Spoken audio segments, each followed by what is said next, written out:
welcome. We're glad to have you. Thank you. We're going to begin this evening with item number 4 on the agenda, a consideration to transfer $95,000 from the FinCom Reserve to the Essex North Shore Agricultural and Technical School District Assessment. Mr. Town Manager. Thank you, Mr. Chairman. You received an email from the Finance Director containing a very brief memo describing the action before the Finance Committee.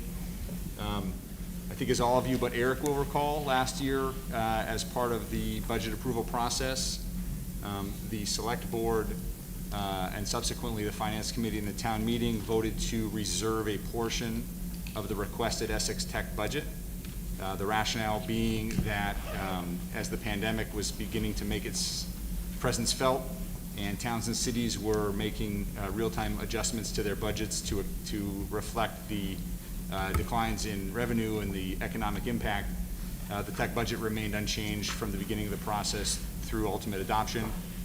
And the action taken by the Select Board was to reduce the requested assessment by an amount equal to what the year-over-year budget increase would have looked like if it had been consistent with the town budget. And consequently, the Finance Committee reserve was increased to hold that portion of the assessment in abeyance, essentially, to see what ultimately happened with the budget. Consequently, we're here tonight because the budget was not reduced, and we are obligated under the law. It's a bad omen. It's back on. I think it's good. And now it's off again.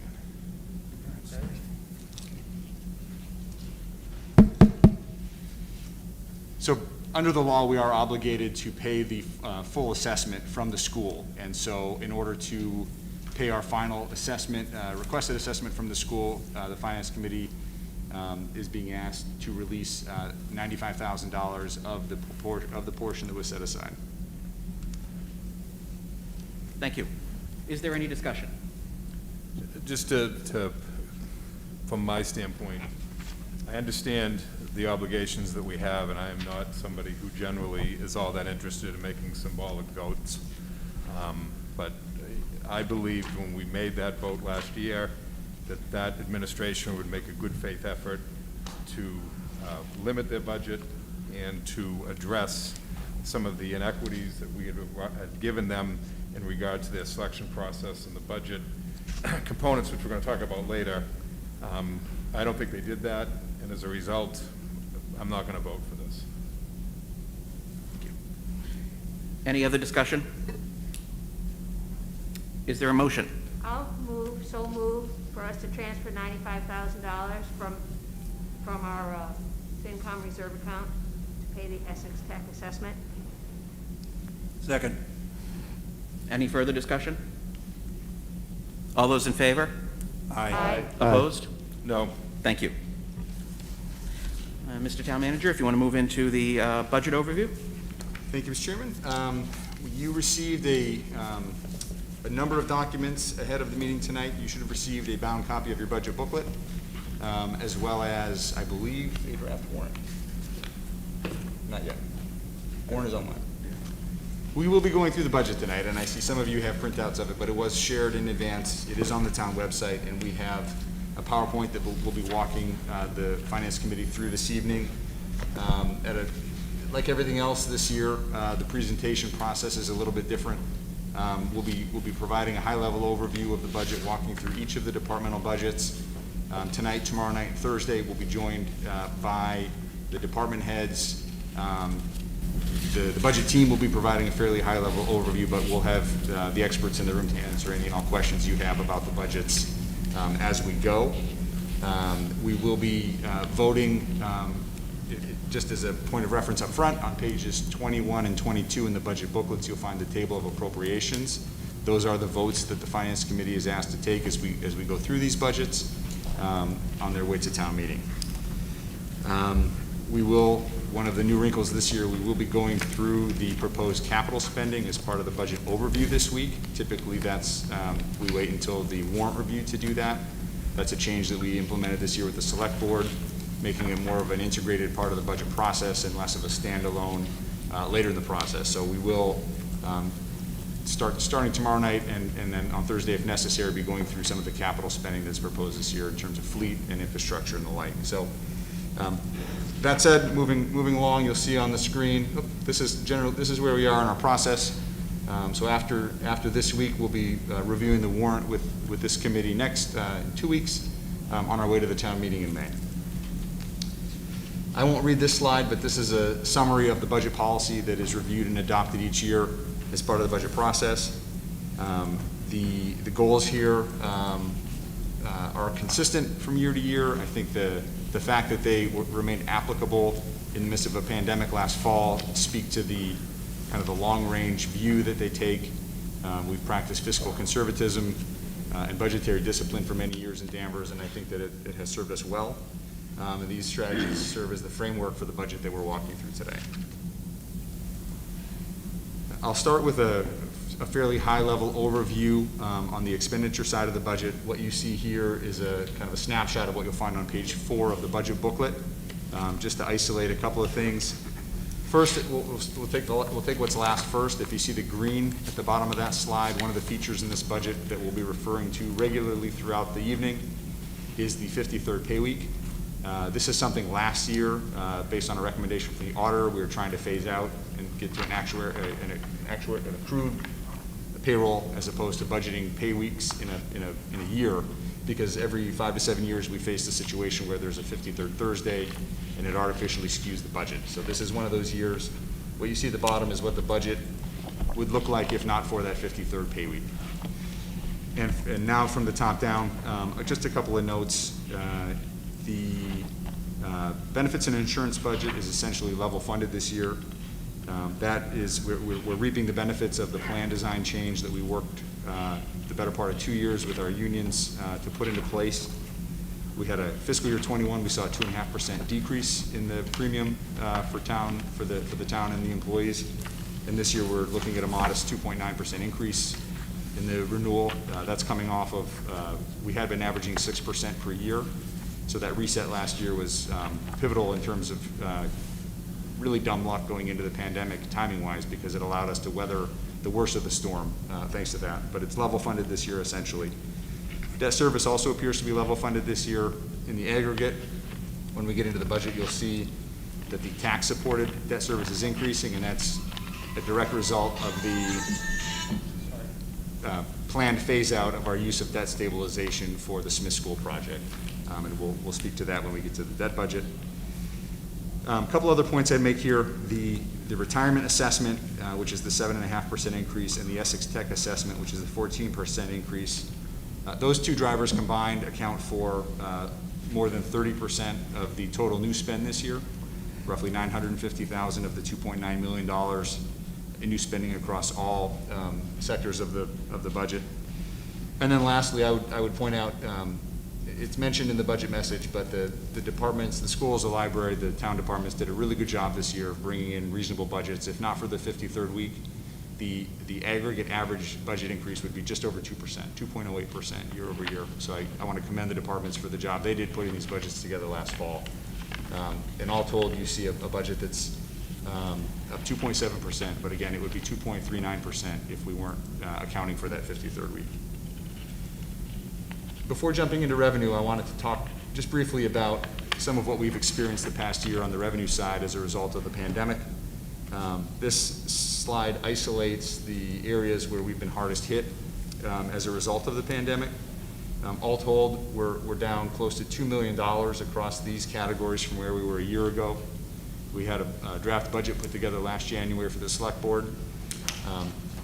That budget was adjusted considerably in March as we started to understand what was happening. These revenue categories were adjusted down again in June when we had our socially distanced annual town meeting, and they had to be adjusted down a third time in December as part of the tax rate recap process that we go through each year with the state. So year over year, $1.83 million, we're off of where we were roughly a year ago. This affects us in two ways. Number one, obviously it puts considerable pressure on the other areas of the budget. Importantly though, in Danvers, it has a moving forward impact on free cash, because we generally budget conservatively in order to ensure that we have positive year-end results, and those results are what we use to seed future year capital expenses and reserves and the like. So as we look ahead to December of this year, we have some concerns about what the free cash certification may look like as a result of these necessary revenue adjustments. Go next slide. And that's the segue into the overview of the revenue page, which is page 4 in the budget. A couple of points I'd make here. There's a graph in the budget, but just as a reminder for everybody watching, the property tax in Danvers, like most communities in the Commonwealth, it represents north of 3/4 of our total revenue. We're about 77% in Danvers. That's very typical in New England. It's a region that is heavily reliant on property tax. Other parts of the country rely on sales tax, natural resource tax, and the like. So for better or worse, this is a region that is heavily reliant on property tax. That's reflected in our budget. The state aid, which is up 2.14% this year, the unassigned general government aid is up 3.5%. The governor this year has remained consistent in his approach to ensuring that local aid to towns and cities mirrors the revenue increases, or there hasn't been a decrease, but the increases that are enjoyed at the state level. And Chapter 70 funding is up 1.43%. Rodney was just telling me as of today, we think that there's a deal in place at the legislature working from the governor's budget to adopt aid that is largely the same as what we have here, maybe a marginal adjustment, but nothing that we would make a change to the budget at this point on. Working down, in lieu of tax is up $286,000 in this year's budget. That's driven by two factors. First is we're in the second year of a 4-year phase-in of a new pilot payment from the electric department to the town. That's adjusting a formula that had been in place since the mid-1990s. The second contributing factor to the increase there is that the town settled a dispute with the Beverly-Salem Water Board earlier this year, which had been ongoing for more than 4 years over the assessment and resulting pilot for the reservoir, the Putnam Reservoir in Danvers. So we had backed that number out of the budget while the appeal was ongoing because we weren't able to count on it, but that has been settled, so we're now reflecting that back in the budget this year, which is helpful this particular year. And I think the final point I make on revenue, so on the previous slide we talked about local receipts being down close to $2 million from last year. I would simply point out that we're showing a $50,000 increase here for meals and a $100,000 increase for motor vehicle, but that's from the bottom. So the $150,000 increase in these lines, we're still close to $800,000 off of where we were a year ago. So the good news is we think we've seen the bottom and these categories are starting to pivot. That, of course, is subject to a whole lot of things going right this year. We know that vaccine rollout is well underway. We also know that variants are in the Commonwealth, and so a lot of the assumptions we're making and a lot of folks are making is that we're going to continue to see this positive trend in terms of vaccination rates and controlling the pandemic as we start to move into whatever the new normal is going to be. Next slide,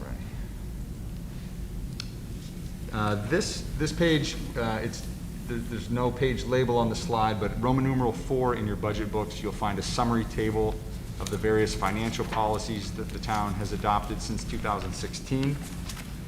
And generally speaking, we share this because these are some of the metrics that we keep an eye on, that we talk about these at the Financial Summit in the fall. We're aware of these as we're putting together the draft budget for the Select Board. And one of the things you'll note, certified free cash, you'll see we've had a consistent free cash certification the last 3 years. We do have, as I mentioned a few minutes ago, some concerns looking ahead to December of this year, not knowing what that certification may look like. The free cash after appropriation, that's one of our written policies. We aim to have no less than 1% of our net operating budget remaining in free cash at the conclusion of town meeting. The $1.2 million in the fiscal 21 column, as an example, is roughly 1.12% of our net operating. You'll see that the number is slightly higher this year in the proposed budget, and that is because we have committed to a rolling 5-year funding plan for our OPEB liability, which is our retiree health care liability. And next year's contribution per that plan is roughly $500,000. So we're we're attempting to reserve enough free cash this year so that we can fulfill that obligation next year should the situation not be good in December. The debt stabilization balance you'll see is declining here. That's by design. When the Smith School project was approved, we did the peak debt modeling for that project, and we have been putting funds into that fund and taking funds out of that fund each year based on the debt schedule. So it's declining, but that's what it's intended to do. General stabilization had been increasing. We had been, per policy, we had been moving funds from free cash into the general stabilization for a couple reasons. One, long-term, that ought to be the primary reserve that the town maintains. Free cash does not exist outside of New England. If you were to use the term free cash in the Southwest, they would look at you as I did when I moved here in 2014. I never heard of free cash. I understand what it is, but in most parts of the world, it's a portion of your unassigned fund balance. And general stabilization is a term that that everybody understands in the financial world. And so the policy has been to try to grow that. Obviously, this year we were not able to do that because of the pandemic. And then the OPEB trust, when we converted from a reserve to a trust a couple years ago, we started to experience some growth in that fund, which is good because the liability for that is, I think, north of $200 million at this point. So we're in good company, which is to say bad company, but good company where we are. Most towns and cities are struggling with the same thing. And then the unassigned fund balance, the written policy here is to remain between 8 and 12%. We're currently, in the most recent audit, at 10.7%, waiting the results, obviously, of the 21. And I think if we could jump all the way to the end, test Rodney's trigger skills here. Before we get into the departmental budgets, I wanted to speak just briefly to the American Rescue Plan Act. The U.S. Congress passed a bill last spring called the CARES Act. That was a bill that earmarked and allocated dollars for towns and cities on a reimbursement basis for costs that were incurred as a result of the pandemic. Our staff, the school staff, Keith Taverna, the school business manager, is in the room tonight, but town accountant Heather Varney, Jill Summit, our treasurer collector, Ronnie, and a whole bunch of others have done a really good job of tracking our expenses. We've been able to apply for reimbursement for a lot of our PP&E costs, some of the testing that we did this winter at the high school, some building modifications that we had to do for social distancing and the like. The CARES Act was originally scheduled to expire earlier this year, but that was extended, I believe, through December of this year, and we continue to charge off costs as they occur. Importantly, the CARES Act was not, one of the things not permitted under the CARES Act was reimbursement for lost revenue, and that's really what hit the town the hardest. I want to say roughly $900,000 year to date is the expenditures that we've incurred above and beyond the budget, but almost all of that has been approved for reimbursement along the way. The second piece that we wanted to talk about, and really it's just to put it on everybody's radar, the $1.9 trillion stimulus bill that was passed earlier this year, we are still awaiting guidance. It is likely that there will be funding released in two tranches to the town between now and the end of 2024. We have seen broad overviews in terms of the uses for those. They have talked about revenue replenishment. We don't know what type of formulas they will use for that. They've talked about infrastructure and IT, not operating costs. You can't use one-time revenue for operating costs, but there could be an opportunity here, and certainly in the months ahead as the details start to emerge and we start to get some guidance first from the Department of Treasury and then from the state. We'll be engaging with the Select Board and the Finance Committee and Town Meeting to determine how to allocate those dollars for capital improvements, which will have a moving forward benefit because it should take some of the pressure off the capital budgets, which we struggle to keep up with, frankly, as it is. So I think this is going to be good news eventually once we have our arms around what exactly the parameters will be. That's the overview. I'd be happy to take any questions, and if not, we would move on to the schools and the library. Ted? Yeah, a couple quick questions, Steve. So on the 53rd week, so does that mean next year we'll be getting a lower relative growth rate because we'll be losing that? Correct. So We'll be looking at things where it'll be like, we'll be up 1%, but, Yeah, so there's the hump and then it levels out again, that's correct. okay. So I'm writing that down. Please do. And then, the second question I had, on the, so it looks like, outside of the Essex Tech, which we'll talk about later, the pension, assessment's going up by $500,000 a year, and we're getting revalued this summer. Do you have any early, maybe you or Rodney, do you have any early insight on how that's gonna look relative to the current growth rate? Are we gonna be looking better off, worse off? You want to take it? Through you, Mr. Chairman. So yes, the next valuation will be January 1st, 2022, and that's the target date. It usually happens a few months after that, after they collect all the data and analyze it. Okay. At this point, again, it would depend on investment returns, but Yep. we're pretty locked into close to 8% for the next several years to hit that fully funded date of 2035. So I would expect we'd be close to 8% at least for the next several years. In terms of the growth rate? Yeah, correct. Okay. And how much of that growth rate is catching up from underfunding in the past versus growth rate in the liability? I would say it's mostly catching up from the past. There's studies that show that employees now contribute enough to fully fund their own pension, but yeah. Okay. Is there like, we're looking at it on sort of a net basis, is there like a place I can look in here or in a report that's provided to you guys where it shows the growth of the projected liability? Sure, we can Every year? send the FinCom a copy of our Okay, last yeah, valuation report. I'm just trying to look at the things that are like, driving the budget, like really driving things, and that seems like that's one of them. And then, moving along to OPEB, that's also growing like outsized every year, the reserve you guys are taking. I know, I'm assuming there's a little bit more, growth in costs in that we can't control as opposed to the pension, but is there any end in sight to that, growing $1 million a year? So And growing something more in line with, everything else? the short answer is, it's anybody's guess. I mean, I think part of the struggle, unlike pension where you can calculate out exactly what someone's payments are going to be 25 years from now, Yep. Unless you know what the cost of healthcare is going to be, it's hard to say. One of the factors, and we mentioned this with the select board, working against the OPEB liability today is that all of your unfunded liability is tied to the bond rate, municipal bond rate. So when the bond rates are incredibly low, your liability explodes. When we hit our next recession and the rates go up, that liability is going to shrink. That doesn't help us. So that's an on-paper problem at this point.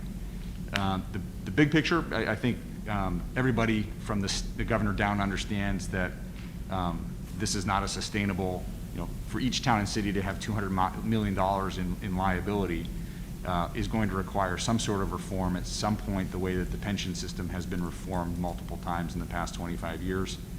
Governor Patrick had tried to do OPEB reform and it didn't get across the finish line. Governor Baker had said coming into office he wanted to tackle that. Didn't happen the first term. Now we're in the pandemic. I don't think we're going to hear about that anytime soon, but something has to give because it's not a sustainable problem that towns and cities are going to wrestle with on their own. And the last question I had, I was surprised that the motor vehicle excise taxes dropped so much. Is that driven by a drop-off in new car sales last year, or just people in general let their cars, on average, just let their cars age a little longer? I would have thought, based on everything you hear on CNBC, that people were, cleaning dealerships dry, but.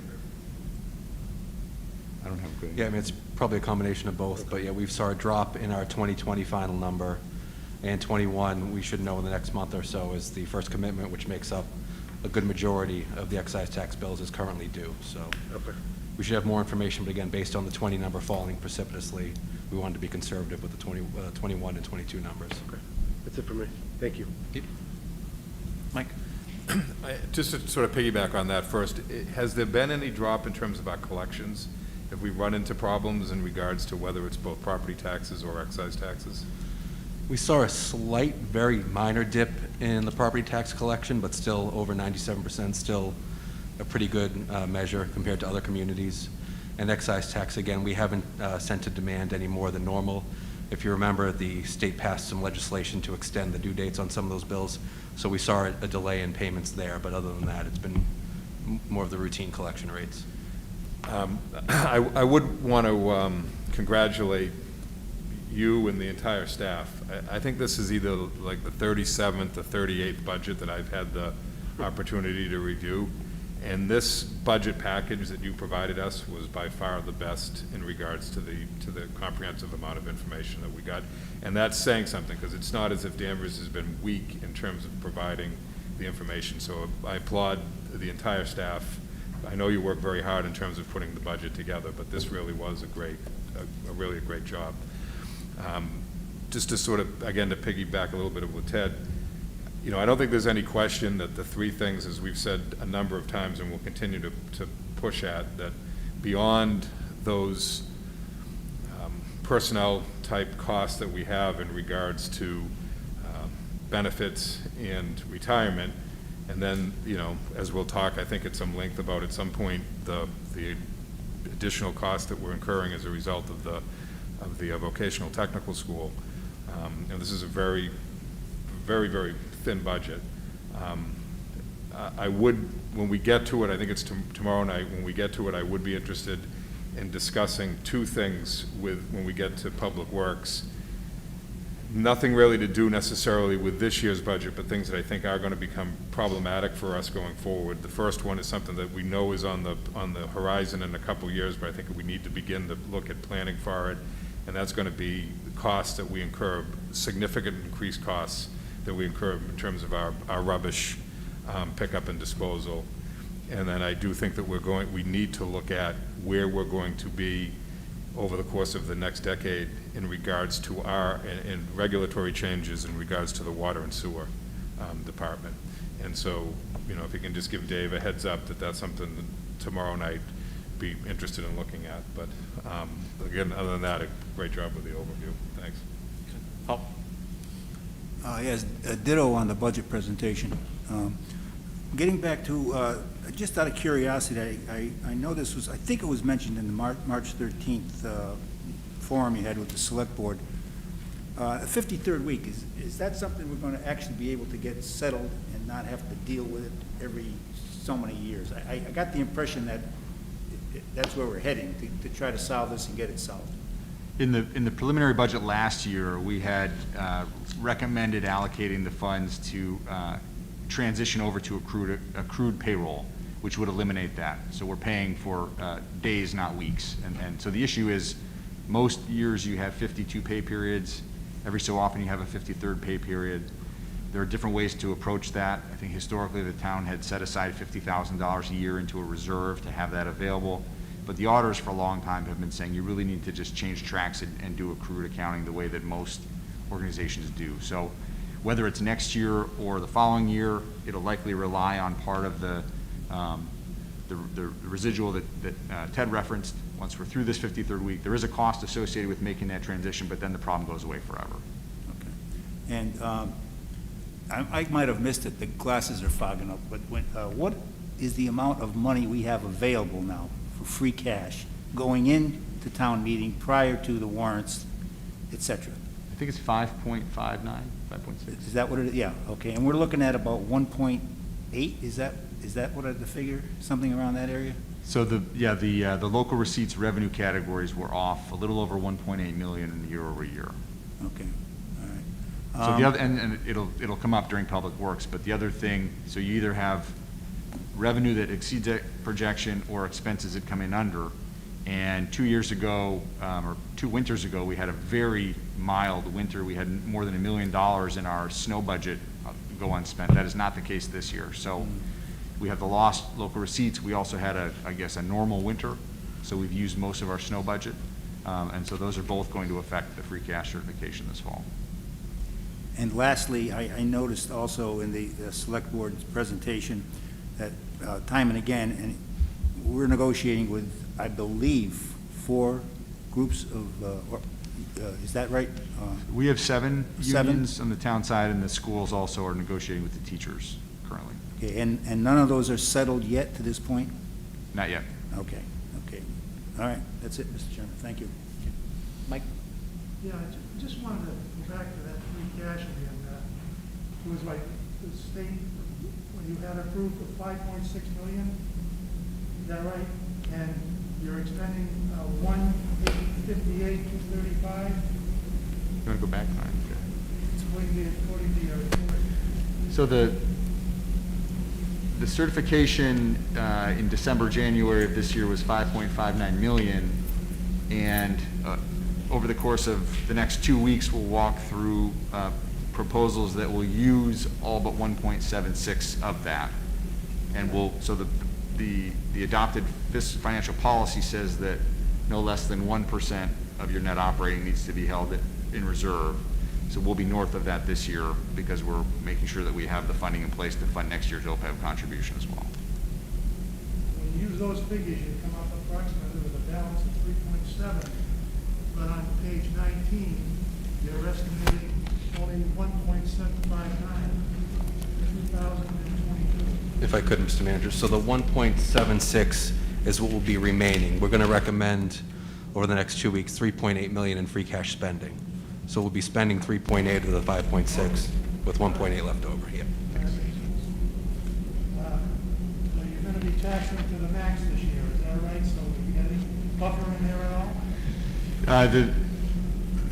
We've been at the levy limit for as long as I've been in Danvers, many years before that. Within 20 or 30,000? Yeah, yeah, that's right, correct, within a rounding error of the limit.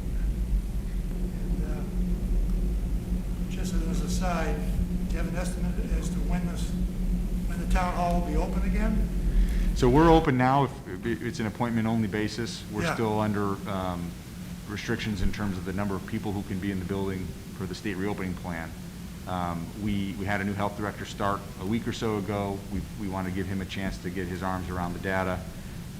We're also paying close attention to the school break. What we've seen over the last few months is that heading into Thanksgiving, coming out of Thanksgiving, coming out of Christmas, and coming out of the February school vacation, we saw spikes in cases in town. We're actually seeing an increase right now in cases in town, as are most places. We're not unique right now in that, but we're monitoring it. We want to get back there. But anyone who needs to do business right now, we're just asking that you call, and we're taking appointments with anybody who needs to come in. I had fun going through that 2 or 3 menus the other day, but I finally got through. Okay, that's all I have. Thank you. Thanks. Eric? Thank you, Mr. Chair. Let me just start by saying, when I first got this, I was not sure what I got myself into, but I did find that the budget packet, as Mike said, was really well put together and was very clear. Subsequently, in going through it, I found most of the budget recommendations to be really things that were straightforward, very fixed and expected costs. So as I am learning more, I certainly will have some questions, but I didn't have anything that really was glaring or stood out. I just wanted to show appreciation for the team that put the packet together. And I will have some questions in later presentations, but right now, I'm good. Thank you. Sally? Thank you. The one thing that I thought was really interesting in the packet, something that I don't remember seeing before, was the ratings report. Yes.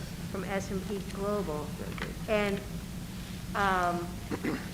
it was interesting to see, first, some of the description of Danvers in our community, but also to see all the stuff that the town manager and you, Rodney, have been teaching us over the last few years about the different standards, the different measurements that you take. Though it's described earlier in the book as meeting all these different standards, to see it spelled out in the ratings report was really interesting. I thought it was very helpful to have it here, and I feel like I learned a lot reading that. So, anyway, thanks. Thanks, Sally. Any questions from the audience? We would just ask that they be pertinent to the overview that was just presented. Matt? And we ask that you just keep your masks on if you approach the podium, and make sure you introduce yourself as you come up. Thank you. Thank you, Mr. Chairman. Matthew Duggan, Town Meeting Member, Precinct 1. Just a clarification on the American Rescue Plan Act that the town manager ended his presentation with. I saw on a search of the Massachusetts Municipal Association, they're estimating that Danvers will receive somewhere around $8 million based on a per capita formula. So my question is, this money it won't be like a slush fund. It will be dispersed through normal financial channels. It'll come before this committee and then go to town meeting for the way that money will be figured out how it will be used. Is that a fair assumption? So I can answer part of that question. The figure that you referenced is accurate as far as we understand it. The way that the bill was passed is that local jurisdictions, towns and cities are allocated directly a certain proportion based on socioeconomic metrics and the like.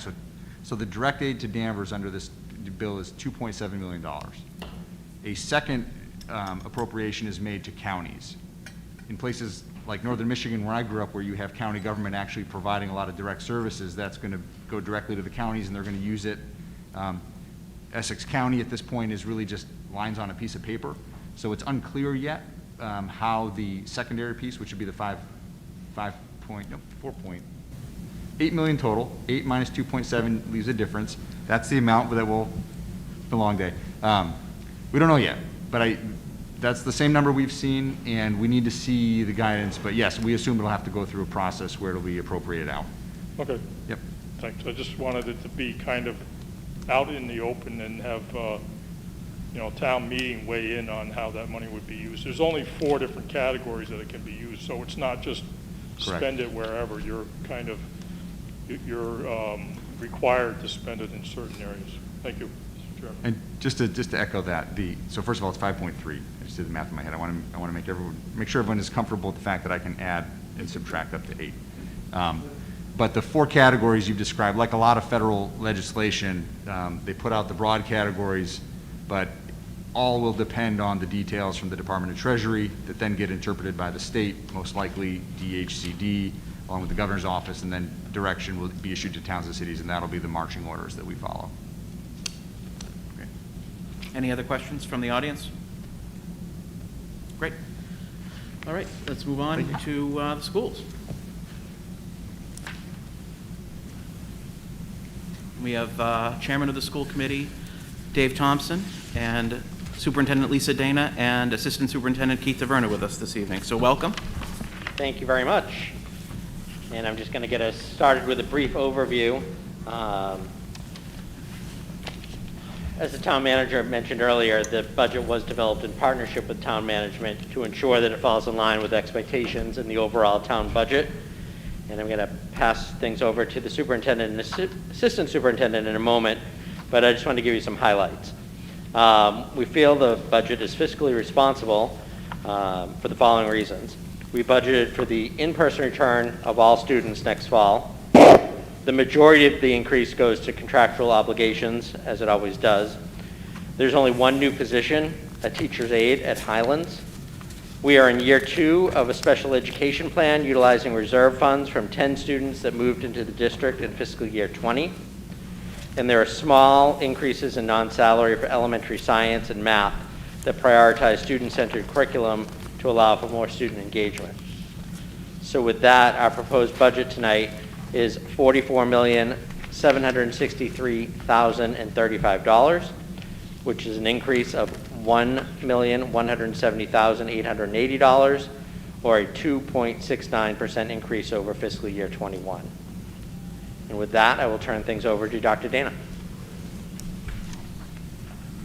Thank you. In building our budget, it is based on our strategic plan. We are in year 3 of a 5-year strategic plan, and this is our guide for moving our district forward. We have 4 core values of caring, quality, commitment, and collaboration. I am grateful for the collaboration with our town, with our members of our school committee and the school personnel for putting this budget together. Our strategic plan has two major focuses, and that is student engagement and social emotional learning. We do that with looking at three major areas. It's to have safe and supportive learning environments, coherent curriculum and instruction, and have engaged students, looking at that our students have voice and choice in their curriculum and their work with us within the schools. So we take our strategic plan, and that then gets translated into our budget. I'll go over a couple of the major pieces, and then Keith will be able to detail the finances with our budget. We, as Mr. Thompson said, we have our contractual obligations, we have our Teachers Association, but we also have three other units that are under negotiations this year, along with the transportation contract. In looking at enrollment, we did have a slight decrease this year in enrollment. We are forecasting that students will come back to the district, and at the elementary level with our new Smith Elementary School opening, looking at adding a teacher, but at the Great Oak Elementary School, looking at enrollments, we would have a decrease in one teaching position. At the Highlands Elementary School, we are anticipating one additional teacher aide, so that is the one position that Mr. Thompson referred to. And looking at student engagement, our other needs, looking at our elementary science textbooks, and then also having an increase for our out-of-district tuitions. Thank you. So if we look at how that all rolls up into numbers, you'll see our contractual obligations, which we have an asterisk next to. Obviously, as we said, those are under negotiations, but we are carrying funds in our management reserve line for potential settlements with those contracts. Our staffing change, the teacher aide, is approximately $20,000. We factor in all of our known retirements into the budget. So for this year, we had 6 known retirements when the budget was passed, for savings of $170,000. Special education is a net of $29,000. As Mr. Thompson said, it's part of our 2-year plan to fund the 10 students who moved in. So last year, we were able, through a one-time use of cash, use $600,000 to offset the budget. This time, based on excess revenue in the circuit breaker account, we're able to offset it by $224,000, with the goal of an FY23 having no offsets. That was part of that 2-year plan to bridge that gap. Other non-salary needs, as we talked about, licenses and software. Our athletic trainer services, you'll see a fairly significant increase in, and that's due from moving that service from being an employee of the town of Danvers to being a contracted employee. So it does have some more direct expenses to the school department budget, but will save us in other long-term expenses and helps us fill that position. Also looking at our student-centered curriculum and student engagement, funds are provided for elementary science workbooks and elementary math enrichment programs. And then our transportation contract for our big yellow buses has a $7,000 increase, which is based on the consumer price index industrial November over November, which is how we have our contractual increases determined instead of using fuel escalators or other avenues. That's how our contract is structured. Looking at kind of over the life of our strategic plans is how we like to look at this, but going back to FY10, our 12-year average budget increase is 3.08%. This year we're looking at a 2.69% increase. You'll see our total expenditure per pupil in FY18 and FY19. In FY18, we were slightly below the state average. In FY19, we're slightly above it, but we stay right around what the average district spends in Massachusetts. So again, our proposed budget is $44,763,035, or about a $1.2 million increase year over year. And then we'll answer any questions that we can. Thank you. Sally? Thank you. I think, as most of us, this past year, I've been very concerned about kids in schools who can't go to their schools, and what a difficulty that must be for them and for their families and for the teachers and all of you. One thing I find in the budget that I just have to ask you about is, it seems that the line for school psychologists shows no increase in the budget at all. I'm wondering about how services that kids might need as they come back into the schools, how you think you'll be able to provide services that kids may need when they come back. Right, thank you. As spoken about earlier with federal funding, the school department will also have funding through the federal government through ESSER, and that is where we would be looking at for some of the needs of students, especially in the area for mental health and for social emotional learning, any additional staff. So we are working with our administrators right now to be able to, after town meeting, start to hire some positions in the areas of mental health and working with our social emotional learning for our students. So you do have plans in place to deal with these issues, they're just not impacting the budget that you're presenting to the town? Yes, Okay, thank you. you're welcome. Eric? Thank you. So I have a couple questions for the team. I wanted to go back to the strategic plan that you put together, and my question, if I frame it fairly, is what would you list as the appropriate measures, the things that a year from now your team is working on to say, this is what we were able to do based on the strategic plan and the funding that we got. We had these targets, and this is where we arrived at it. Thank you. We do have assessment measures as part of our strategic plan, and beginning at the elementary level and looking at literacy and reading with our students. This year, we continue to do our assessments, and we will be looking at accelerating students over, we have 9 more weeks of school for this school year with the in-person now. We have summer, we'll be partnering with the rec program to have summer programming for students with additional academic pieces, and then as we go into the fall. So really starting at the elementary level, we'll have other benchmark assessments, and we'll be sharing that with the school committee and the community. A piece of our strategic plan we did not get to this year is looking at portrait of a graduate. So we want to be able to really say when students leave Danvers High School, what are the skills, the competencies that our community wants for our students. So that will be one of the major benchmarks. We do use our state assessment also, but we really want to take a look at what local assessment and the data that we have from our local assessments with our teachers and our students. I think if I can just add just from a different perspective of not just looking at assessments. And Ted, Mr. Blake actually asked a question about what we would do if we had more money. And so 2 of our main focuses right now are our multi-tiered systems of support and then really our student engaged curriculum. And those are 2 pieces that we started pre-pandemic. So if we're able to get in our multi-tiered system of supports, which is both academic and behavioral, about how we tier kids, really have those interventions to help them get caught up. So if we were able to fully implement that next year, along with continuing to turn everything we do into student-centered and not adult-centered, I would say that we've made huge strides that will then have positive effects on that assessment data that we do going forward. Thank you. Mike? I see you cut, you had some cuts, you were up 2.9%, and now you've got it down to 269 with those cuts you made. Are there any other cost improvements you've been able to look at before tonight? Those are the pieces that we outlined as part of this revised budget request. We continue to look at what refinements we can make going forward, but there's no other reductions beyond that for tonight.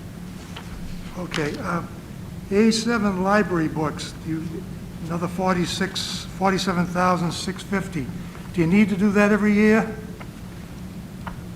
We do so that we can continue to give the students the most relevant books that they're looking for, new titles, replacements of high-used titles. We continue to try to refine that, but also with the introduction of ebooks, looking at how we give students that rounded experience when they go to the library. So those are funds that we need each year.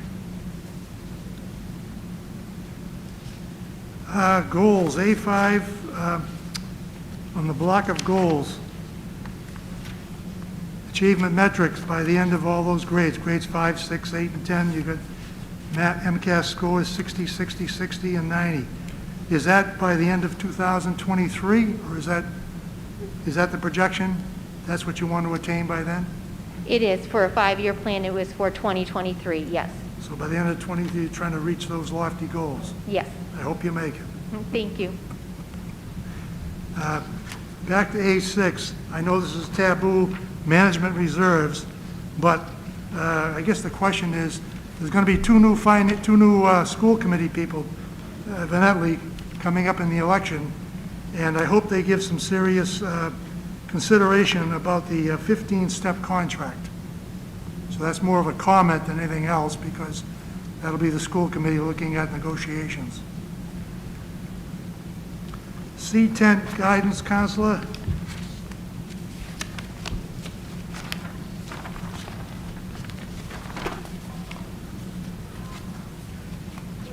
The question is that the total there is that just a stipend that's added on to 7 people? It is, that's the total amount of all 7 stipends, and those individuals work a week before kids come back and stay a week after students leave, which is more than any other member of the bargaining unit, so that's a stipend for that additional time. Those are current teachers, though, that get this stipend? Yes. Okay.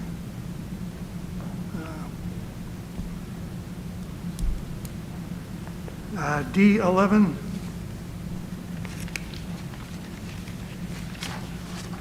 Get there.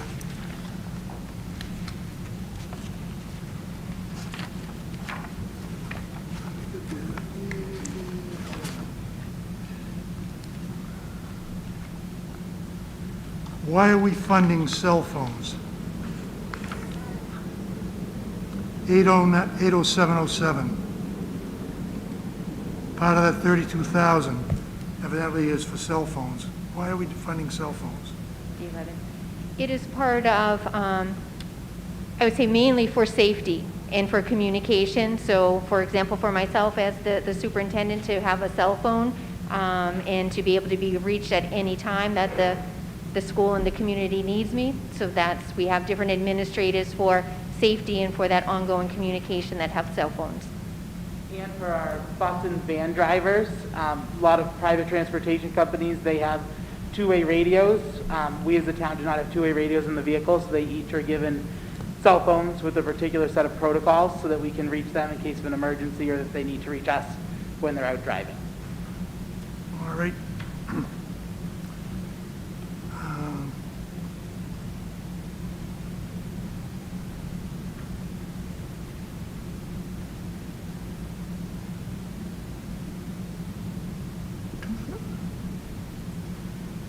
80801.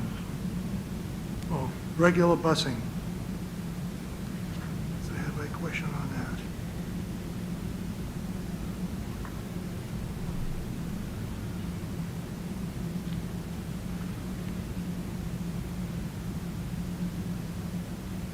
Never mind, that one's okay. Never mind. E3. One or two more questions, that's all.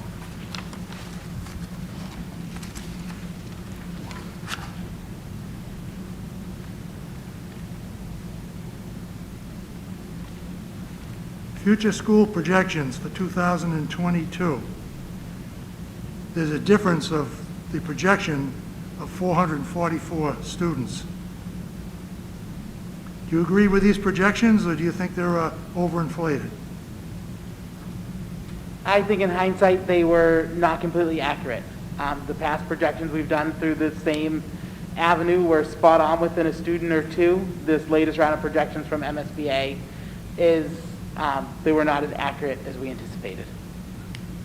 So I don't think, the question is, are we going to grow as much as this says? And we don't think. Right, and part of it is like we report our enrollment as a number in the 3,400s. If you look at DESE, the other way they report it is, it's actually like 3,610 students, depending on how they count out of district students and students that are receiving related services. So the numbers aren't as far off as they appear if you compare those two charts, but they are not as close as we anticipated them to be. Okay, and then the last question, E5, I guess I don't know what CURF is. 781,000. It's a grant, but what does that stand for? The Coronavirus Relief Fund. So that was the first round of money that came. Okay. for relief. That should have been spelled out. All right. Other than that, the budget is very good. Thank you very much. Paul? Well, I like Mike, I appreciate a well-prepared budget, and I think this is a well-prepared budget, working with certain limitations.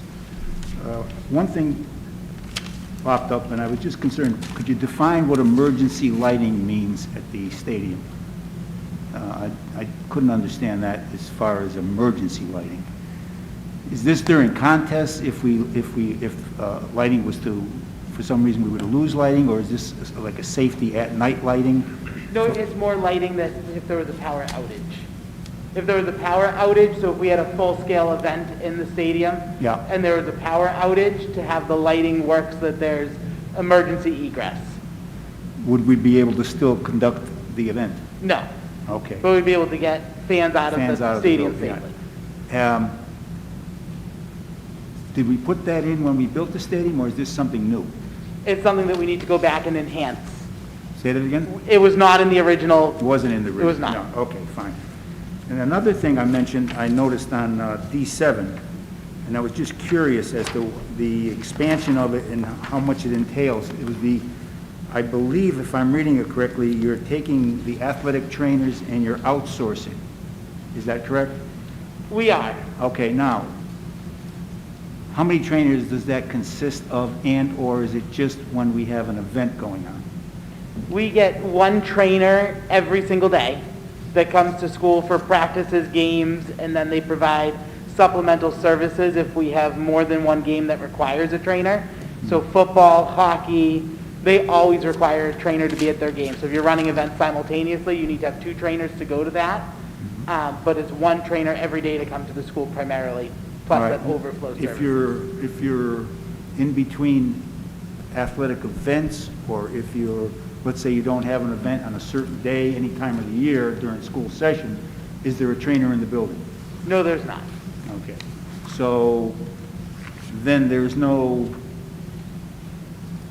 rehabilitation going on at that point under the, for an athletic trainer to oversee? Not during the school day or not when they're not on site. The rehabilitation happens when they are on site. Right. Which is every day that there's a practice, Monday through Friday. All Any right. day that there's a practice, there's an athletic trainer on site. You've answered my question then. That part of it is that if there is a practice session, then there is a trainer, a Correct. trainer. Would there be just, let's say you have a situation where you might have, I'm not sure how the sports overlap, but if you had two events going on, or two practices, you may need more than one trainer at times. At times, yes. Okay, now, this company that you've outsourced to, obviously you've checked them out. They do all the hiring. They Of do, their- but we get to interview the main person who's at the school district. The athletic director gets to participate in those interviews to ensure it's a good match. Okay, so we have some say as to who's showing up. We also have some say as to who's not showing up anymore. We reserve the sole right to say you're no longer welcome Okay, via the fine, contract. fine. Okay, excellent. That's it for me, other than I do want to take just 10 seconds to thank David Thompson for his service. I know he's not going to, really, you've been on a long time, and now you can get on with your real life. Thank you. Thank you for all your service, David, I appreciate it. Thank you very much. You're welcome. Mike? Yeah, I've known David for a long time, and I echo the congratulations on his early retirement, and thank him for all the efforts that he's put in for this number of years. Good run. In regard to special ed, are we concerned that with coming out of the pandemic and as we enter, that we're going to have a need to increase some special ed? Do you think we're going to have more people on plans, or? We are hopeful that with, as Keith mentioned, MTSS, which is multiple tier support system for students, that through the work that we're doing through regular ed into special ed, that we will be able to provide services before getting to an evaluation. But we continue to work with every family and all of our students to look at that. So we're going to continue to monitor that, but we do hope that we do have pieces in place through regular ed, through our tiered system of support, that will be able to continue to move students forward. Do you anticipate that is that the type of thing, when we look at some of the relief packages that we can anticipate to get from the federal government, that might be something that we would get help with from a financial standpoint? Yes. So along with looking at students' mental health, their social... We set the payment for athletic coaches in regards to the sports. I mean, I know we've done a fantastic job in trying to make sure that we don't pay the boys' coaches more than the girls' coaches, which is great, but there is a differentiation between certain sports. Is it based on just the sport, or is it based on the time that that sport spends in season, or? I wish I could tell you, no. We're going to be looking at that. We're actually, as part of our negotiation package, both sides mutually want to review all of the co-curricular stipends. So I've been here now 12 years, and we've not reviewed those stipends in that amount of time. So it's time to look at it from that perspective of how much time are they spent, what's the scope of how many kids they're impacting, and really doing an assessment overall of where those stipends are and potentially resetting them to be balanced. Within the guise of the pot of money is still the pot of money. So we need to go back to and look at rebalancing those. Great, thanks. That's, I think I want to probably piggyback on some stuff that Ted has to say, but that's good for me now. Ted? Thanks. So just a couple quick clarification questions. Dr. Dana, can you, when Sally asked about the personnel and the guidance counselors, I was a little confused by what you said at the end. Are there personnel in the school that are funded by alternate means that we don't see in the budget? No, I think we're looking at what Jesse refers to as we have ESSER 1, 2, and 3. So we're looking at using our ESSER 2 funding and ESSER 3 funding, which is about $3 million through 2024, similar to the town, at how do we add additional positions that we'll need for that 3-year time span to account for some of those services. So assuming that funding came through in the summertime, let's say, and you made those hires, that would show up in next year's budget, and then there would be an offset in some sort of a revenue offset. Yes. So we would see those cash flows, and we would see that stuff. So okay. So what we're not missing, but you guys are clearly hoping that there will be a federal or outside funding to help triage some of the educational damage that from the last year. And we know it's roughly $3 million, so we're now working backwards to say, if we want to hire, let's say, 5 people, if we hire 5 people today, what is that 5 people going to cost us in 2024? And working backwards to make sure that it's sustainable, because it essentially gets melded into one pot for us, so that in year 1 we're probably spending $800,000.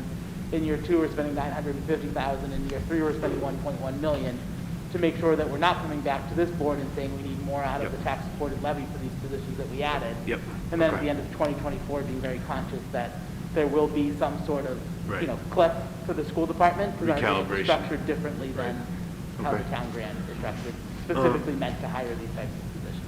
And then on kind of along the lines of what Mike was asking about, I can understand at the lower levels why moving kids along with their peer group is still, I wouldn't say of paramount importance, but still, strived for. What about at the high school level? Like, I feel, my kids are young, but I feel, and everybody's had trouble this past year, but I don't feel, I feel really badly for the family who's, got a 10th or 11th grader that was struggling, that was, not crushing it to begin with, and then just got totally, cast aside, two working parents and the kids at home at the time. Is pushing them along with their peer group the right thing to do? We have looked at really prioritizing the curriculum. So in this year, looking at making sure with the different structures that we had between hybrid, remote, and now in full in-person, of what is the most important that we cover in the curriculum. So that has actually probably been helpful to us in the way that we've always spoken about that the standards, there are many of them. So really helping to say what is most important for students to learn in this course now. And then we'll continue to support students, so we do feel that students need to continue moving forward.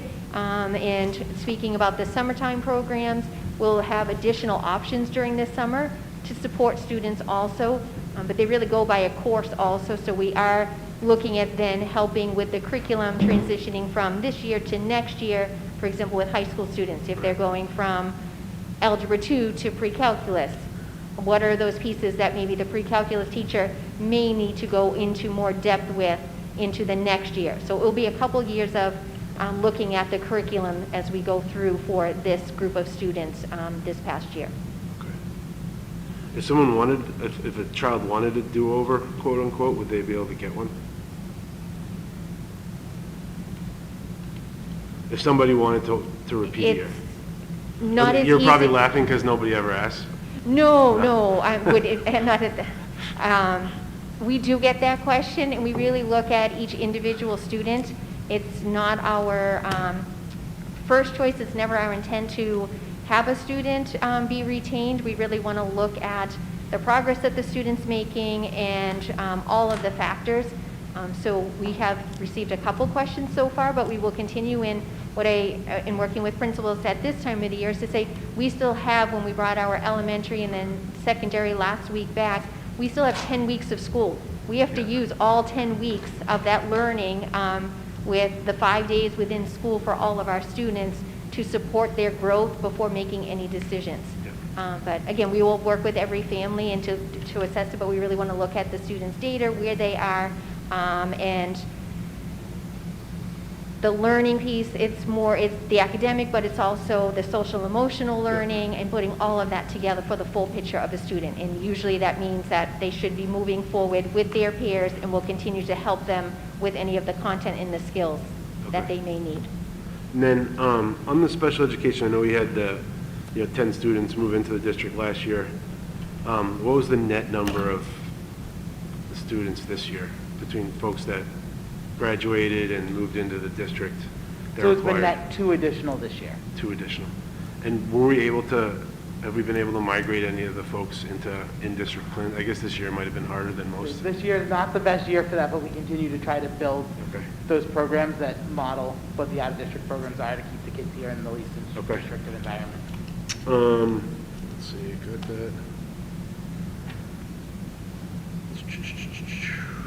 Okay. Keith, so assuming we wanted to keep class ratio, student-teacher ratios and classroom sizes the same, what's the capacity for, students at the high school? I would say roughly we could take on between 100 and 150 additional students. Without impacting having to dial up the needle on classroom size? Right, without the elective selection would become a little bit more narrow than we like to have at a high school, but we could sustain those. And then with the new Smith School coming online, like how many extra classrooms are over there right now? So there's going to be 2 classrooms in grade 4 and 2 classrooms in grade 5, and then 1 extra classrooms in K to 3. So basically, it's been growing from 2 classrooms at Thorpe as we've seen slow enrollment growth to 3 classrooms. So it'll be up to 3rd grade next year for the 3rd classroom. At Smith? At Smith. So it's 3, 3, 3, 2, 2? Yes. And then then all the classroom space would be occupied. So it's not like there's a whole extra wing to handle extra capacity. So it's built in pods, but there are 4 classrooms at each grade level that were built in the Smith School based on those original enrollment projections. So then so there's roughly 5 to 6 classrooms that could take classes. If we don't see any more growth, yes. Okay. And then what about HRMS? What's the how close is that to capacity? That gets to be like a really complicated question. Building space, not even close. I mean, we can always, essentially each teacher right now gets their own classroom. If you really got to where you had enough growth, teachers would start to share classrooms and rotate through. So the physical space, we're not near capacity. For enrollment-wise, I would say, again, probably somewhere around 100 students could be sustained. Okay. Beyond that. That's great, thank you. So I was just kind of trying to get a feel for that before I move on to the question about the Essex Tech. And I guess, Keith, if there's a few things. First of all, thank you very much for putting all this together. I know it probably took a lot of time, and I appreciate it, and I don't want it to go to waste. So I want to walk through it in some detail for the benefit of everybody here. But I think for me the lead is the last page,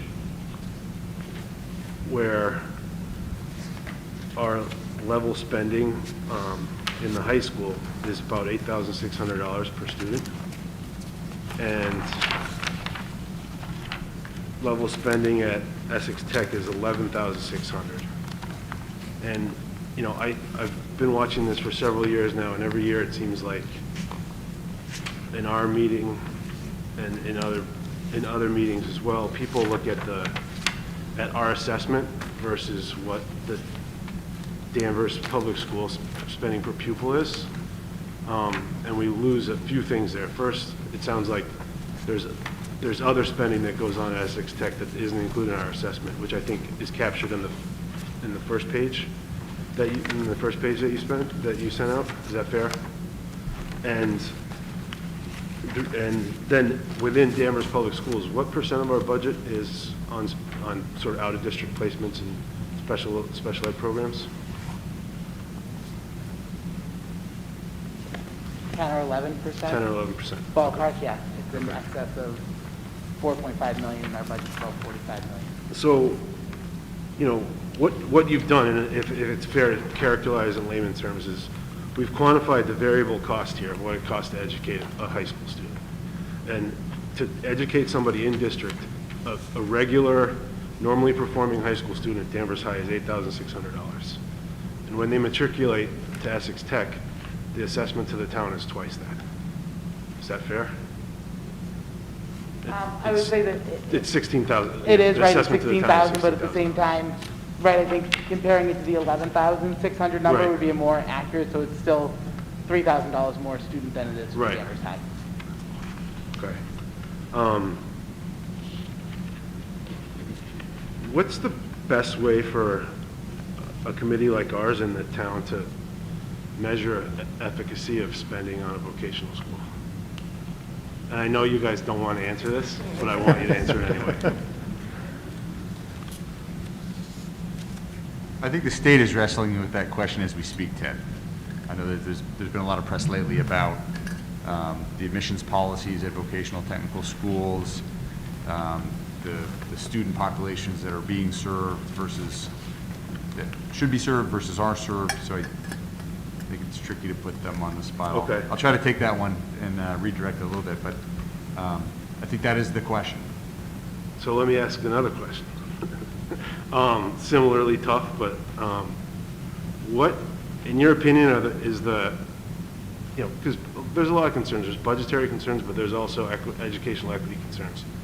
In your opinion, is the, you know, we're basically investing 30 to 40% more per student in one body of students, of high school students, versus the kids that go to Danvers High. And, you know, statistically, the data that you provided me, it doesn't look like there's any material difference between, in terms of achievement level, between the students that go to Danvers High, at least as measured by MCAS scores and things like that, and students that go to Essex Tech. So it's not like they're offloading a certain, you know, cohort of students and working with them. In your opinion, is that money, are the people that are going to the Tech the right kids? I mean, you guys, I know Mr. Federico's not here, but you guys educate them for 8 years or 9 years. You see the kids, you know the kids. Are the kids that are going to Essex Tech the right kids? I think that there's a fair number of kids that come to Danvers High School that we believe would benefit from a vocational technical education that don't get that opportunity based on some of the programming that Essex Tech offers that we feel Danvers High School could offer just as effectively. So if you want to be an engineer, I think you can come to Danvers High and we'll give you an adequate education and we could work on programming. If you want to go into whether it's cosmetology or culinary, those aren't areas that we can offer the same education. Right. So, you know, for our perspective, we think that there's some kids that could benefit from that education that aren't granted that opportunity. And I know can you describe how I wouldn't say marketing, but how every year what takes place for the Essex Tech application process in the middle school in terms of advertising? So they get an opportunity to come in and speak to all 8th graders to share about their programs. They then do an interview process with them and rank the students based on academic performance, behavior, student interview, and attendance. I believe, where they make their selections, and then they get to kind of do a recruiting package through acceptance letters. I will say that I think we're self-aware that in the past, we've not done a good enough job of marketing ourselves either, of what Danvers High School has to offer, and that's something that with Mr. Federico coming up to the high school as the next principal, that we're consciously starting to undertake, so that we can make sure we sell our own students on all of the great things that Danvers High School has to offer, like Essex does, like the prep tries to do, and we haven't done that in the past, and that's something we're going to do going forward to make sure that we also try to attract and retain, you know, the students that would benefit from coming to Danvers High. All right.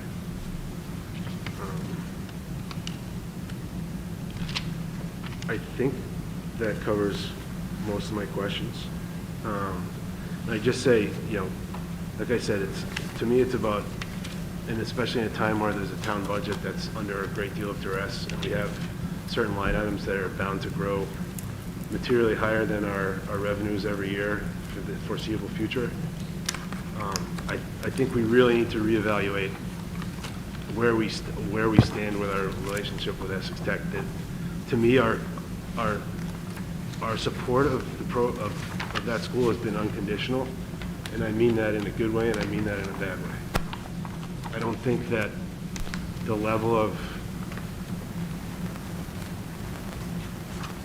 due diligence in terms of how closely we're looking at spending per student has been adequate, and I think, you know, again, this doesn't necessarily pertain to your budget, but I think, you know, I voted to pass the $95,000 for next year, but I think in the next couple of weeks, I think I'm going to be taking a different vote with respect to Essex Tech. And then lastly, I would say thank you guys very much this last year. I don't envy, I know you guys never thought you'd be making the decisions you had to make in the last year. I didn't envy you guys one bit, and I'm sure you took a ton of hostility from frustrated people, and I think you guys pretty much made the right decisions at every juncture, in my opinion. So thank you. That's it. So I guess to piggyback a little bit on some of Ted's stuff, and I thank you for the information that you provided us in regards to this. Just to reiterate, from my standpoint, we have about 202 students we expect to be enrolled up there next year.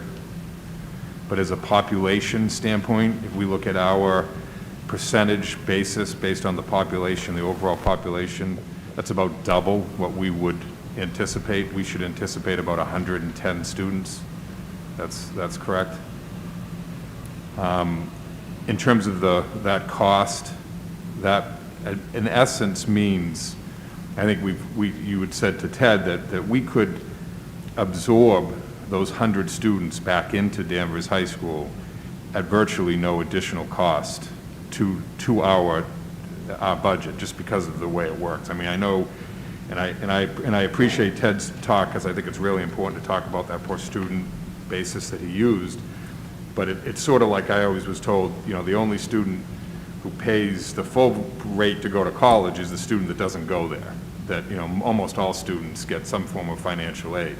Similarly, yeah, we pay whatever this number is, $8,000, $11,000, $17,000 per student, but the reality is that there's a fluctuation that goes on within a student body, and that program could certainly absorb 25 students per class and virtually not have any additional cost that would be there. So if that is the case, we are in essence spending $1.5 million more to educate those 100 kids.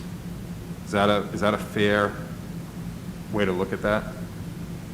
Yes, ballpark numbers, right? Yeah, I would not say exactly. Last year, right, we cut 3 teachers because we had the reduction in enrollment, so Yeah. do we increase the enrollment, right? But we wouldn't be increasing our budget by, you know, $1 million by any means. It would be, Yeah. you know, a couple $100,000 if anything. Yeah, and since our assessment would be roughly half of what it is now, so you do that number. And I do think that there is a reasonable discussion that should be had over whether or not 100 students And I don't blame those 100 students, I don't blame those families for wanting what they want for their kids.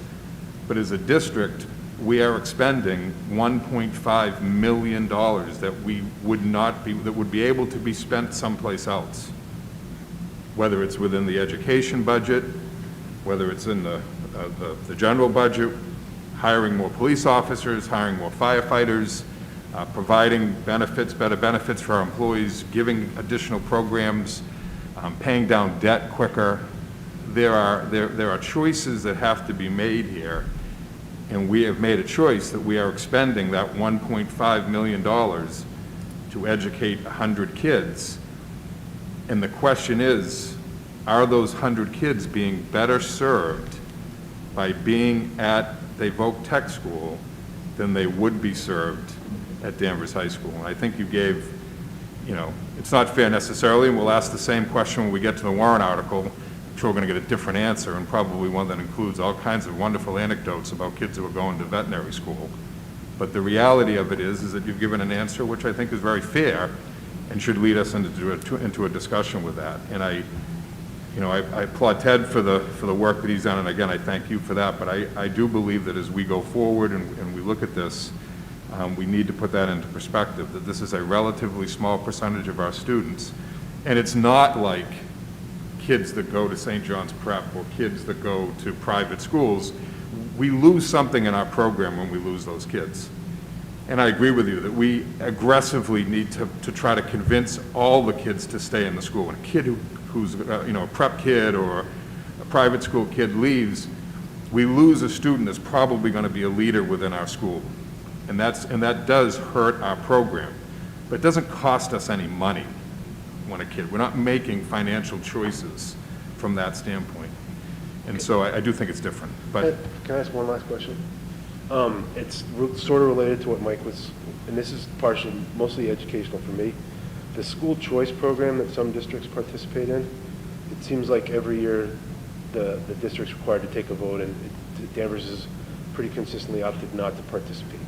And there's definitely districts around here that do participate in it. What's the rationale behind Danvers not participating? I think up until the Smith School opens, physical spacing. We don't have room for especially the elementary level. There's not really room in with our special education programs that we keep in district to accept more students. Once that building opens, it could. And we had a conversation, I think, was it last year, pre-pandemic maybe, but really considering should we open it because there's some leeway with opening it in certain grades. And so it's a conversation we have each year to look at the cost benefit. So it was more a concern of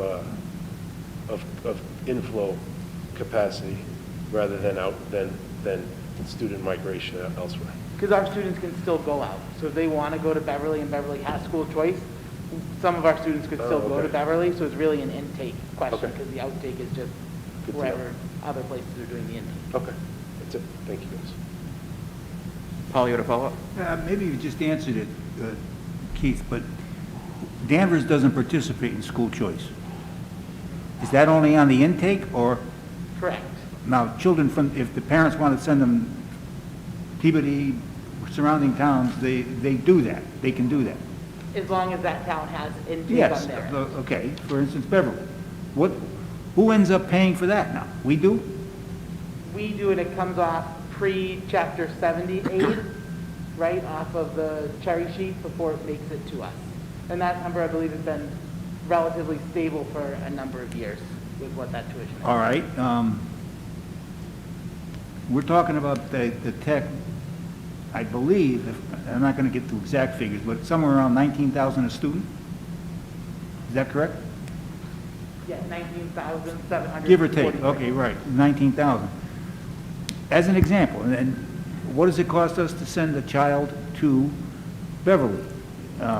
Is it different from elementary to middle school and high school there, or is it just a flat fee, and what would that approximation be? Would that be based on what they spend per student? Based on their per pupil expenditure, which, right, the state average is $16,582.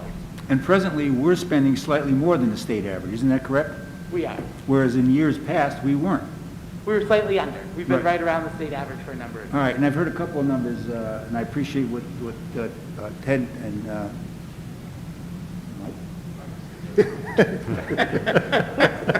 Time for a break. We just started. Yeah, I know. It's Fred, Bill. We have approximately 200 plus 202 students, not we, Essex Tech has about 202 students, not 100. I'm not sure where that, I thought I heard 100, but right now, we're, in their 9th, 10th, 11th, and 12th grades, they have 202, I believe, students from Danvers who would have gone to Danvers High. I think what Mike was referring to is that our percentage of the population, if we took all of the member schools of Essex North Shore, we account for 9% of the population of all of those schools. If we look at the enrollment of the school, Right. Danvers students total 17% of that student population At Essex Tech. at Essex Tech. So Mike was saying if Right. if we had 100 left, if we had roughly half of those, then Right. student population We would could absorb half of them with no mirror our- problem, right? Now, would we, well, that's not even, I'm not gonna ask another question, because they're not coming back.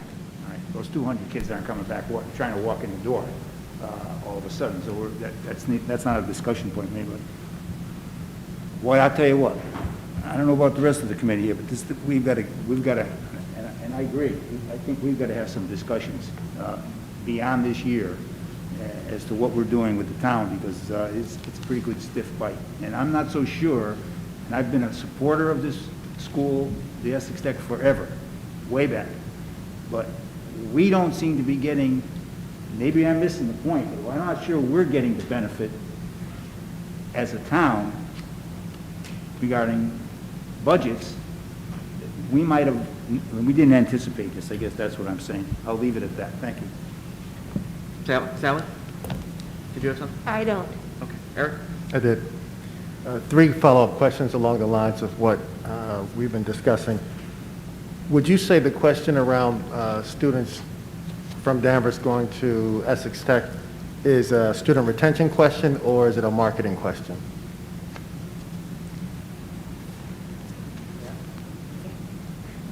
Consensus would be marketing.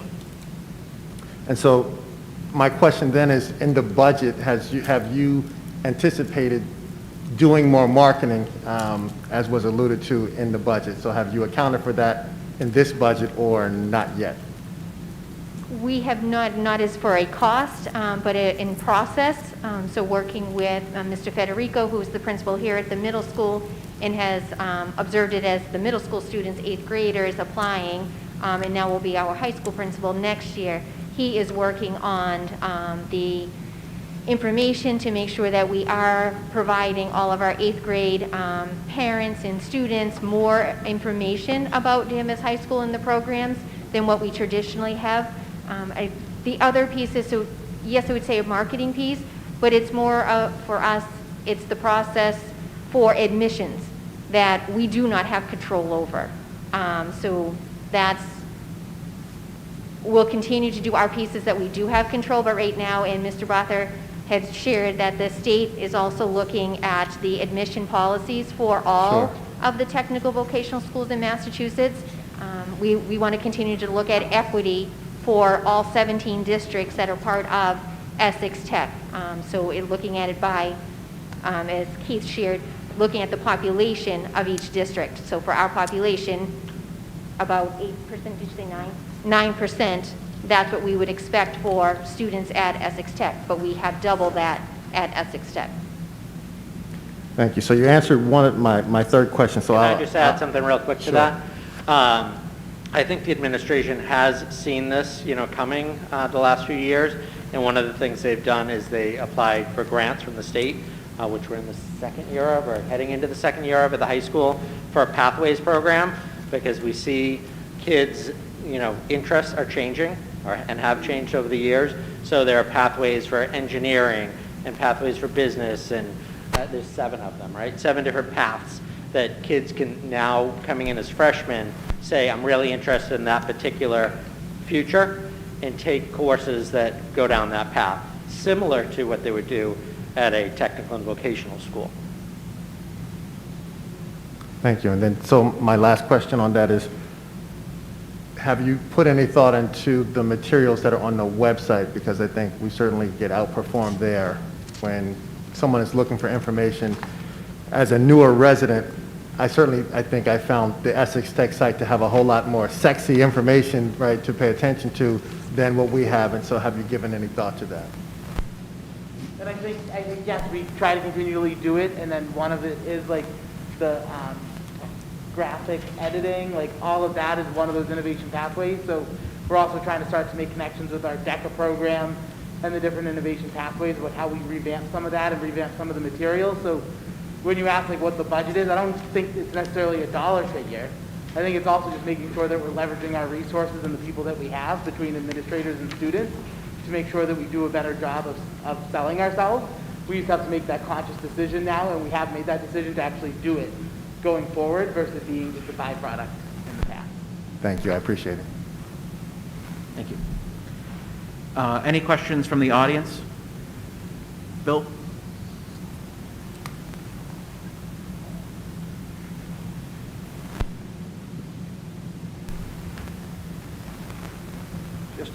Just a money question. Bill Bradstreet, Town Meeting Member, Precinct 1.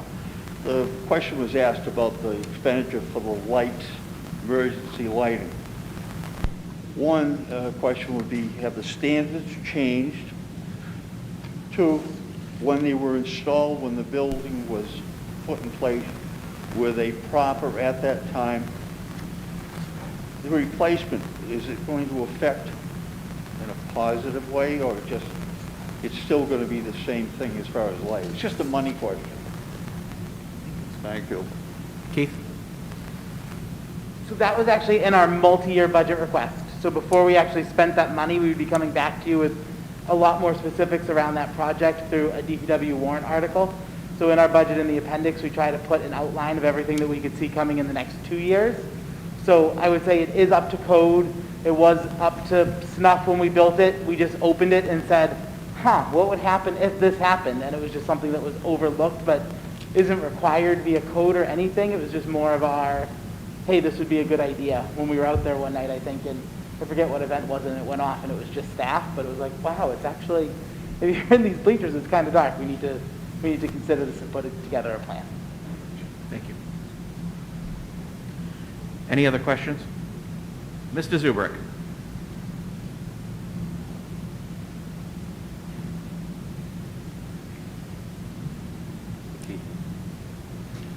Thank you, Mr. Chairman. I have several questions, but some of them have already been answered. But I'd like to go back to the questions that we had in regard to Essex Tech. And the key to that Essex Tech, and I was involved with it 25 years ago. The key to that school is opportunity for a separate and independent education. And at that time, what we were discussing is basically Danvers High has a college-bound education program. The Tech is more towards the hands-on technical side. We cannot provide that opportunity at the high school. And when we're talking about the high school education, yes, the STEM education, that's the basics. But when you get into the electrician, to the carpenter, to the plumber, to forestry, we can't provide that. So I think a question that we should be asking ourselves is how can we attract those students that have chosen to go in the direction of the Tech, but there are many students at the Tech that are there also just for the basic education that Danvers High School would provide. So it's a matter of, return on investment. Are we going to capture those students and bring them back, but they need to be challenged and they need to be provided an opportunity. So that was the key thing that I gathered from the information that we're discussing. But I think we also have an issue right now how has the enrollment changed? And let's talk about the whole school system. How many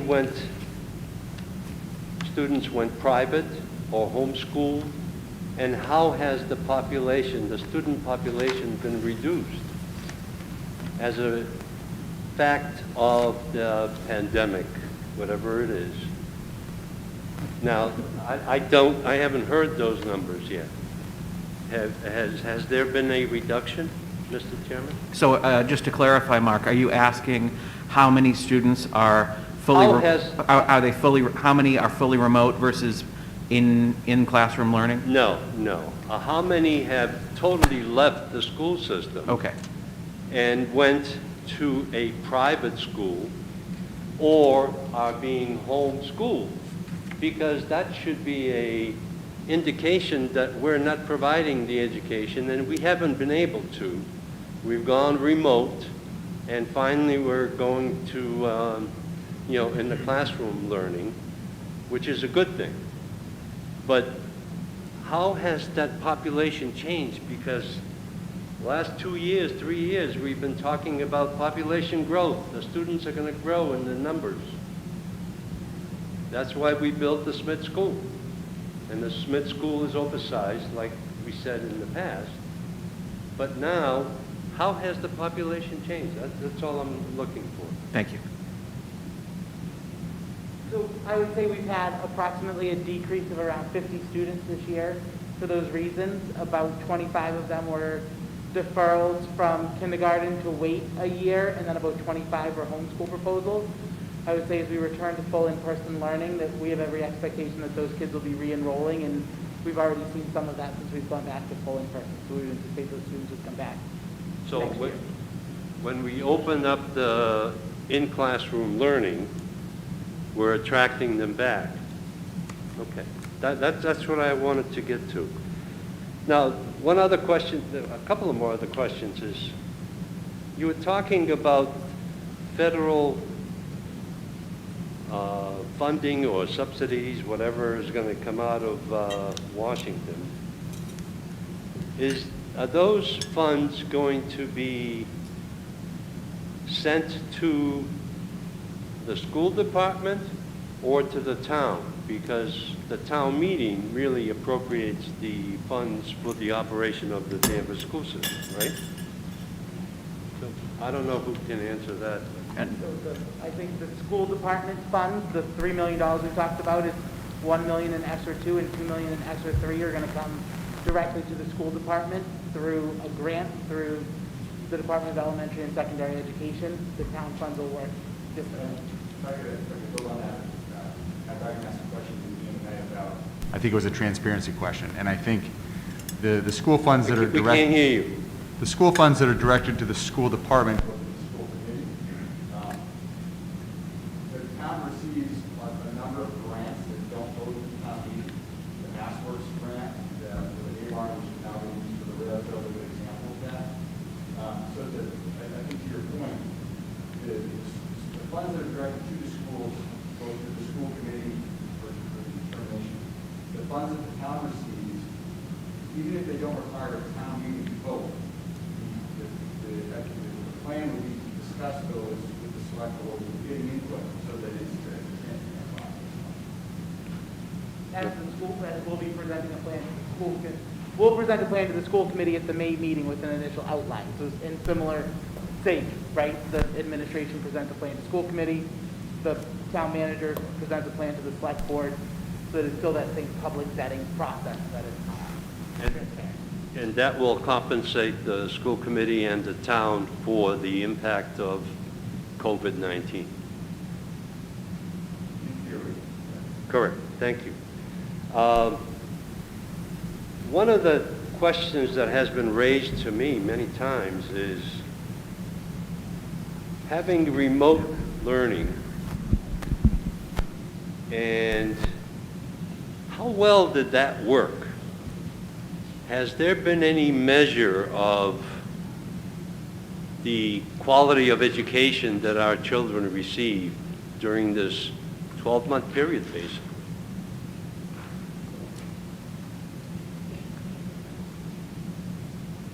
Yeah, just real quickly, and back to the last point real quick, the money that we do get from the government is going to be restricted funds, so we're not going to have the ability to choose what to do with it. It will be very restricted. In terms of the remote learning, it comes on a case-by-case basis. Some students thrived with it and chose to continue with it. Others didn't do well at all. It was really challenging for them and their families. Particularly, I would say, our youngest learners. That's why we worked hard to get them back into the building as soon as possible, 4 and then 5 days a week. So I think there's a huge spectrum out there. We got tons of emails, as you can imagine, from people, thanking us for having the remote program run by Danvers teachers as opposed to going to a state program. And then we got an equal number of emails from parents saying, this is not working, we need to be back in school. So, huge variant. That's exactly what I was getting to, because that's all I've been hearing, is that the kids are playing games on the computers instead of, learning on the programs that they have. The other questions I had here are mostly on budget and the cost associated, but I think you've explained all that. So I appreciate your time. Thank you very much. Thank you. Bill, did you have another question?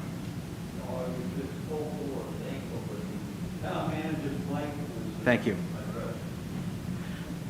Any other questions from committee members? Is there a motion? Motion to move the budget. Second. All in favor? Aye. Opposed? Thank you. Thank you all. And if we open our budget books to page 81 for the library budget. Yes.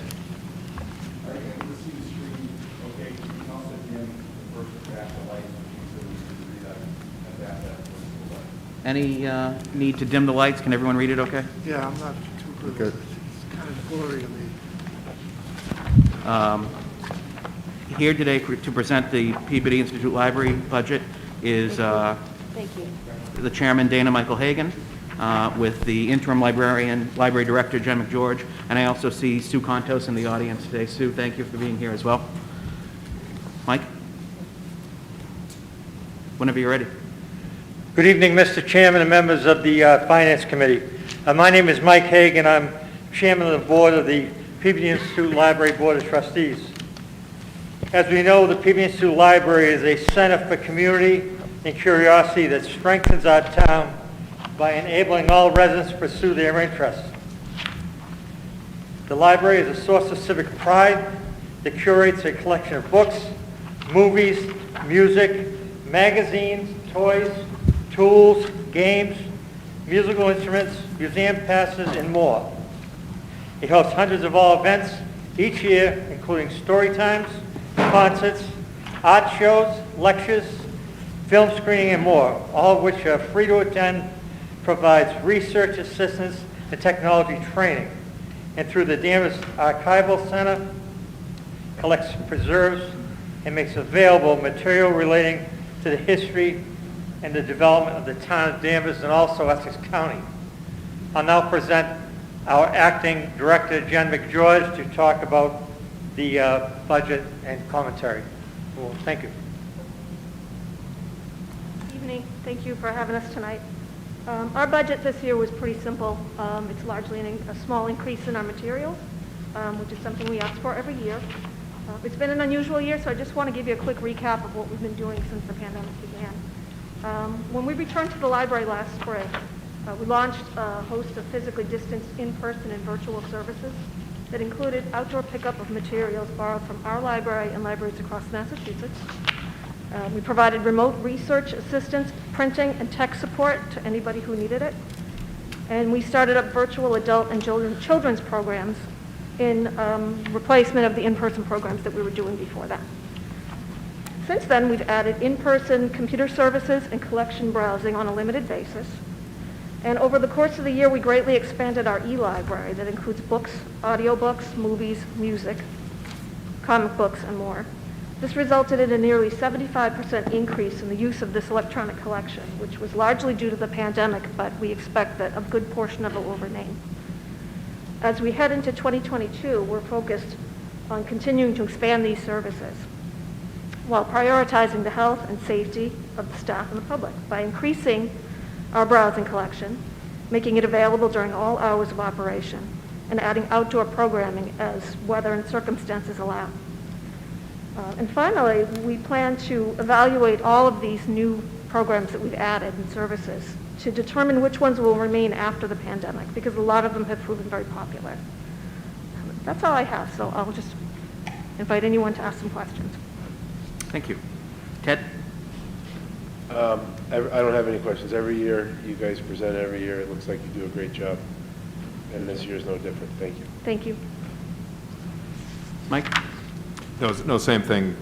The library is truly one of the gems of the town, both structurally and from a program standpoint. You guys do a great job. Every year the budget is, whatever, 1.6% more or whatever it might be. So they always do a great job with the budget. And as usual, the chairman of the Board of Trustees was loud and succinct in his addressing this, so I appreciate that. I have no questions. Thank you for everything you do. Thank you. Mike? Very lean budget, no questions. Thank you. Thank you. Eric? So I just want to say, I love the library. I think you all do a phenomenal job and want to just show some appreciation for that.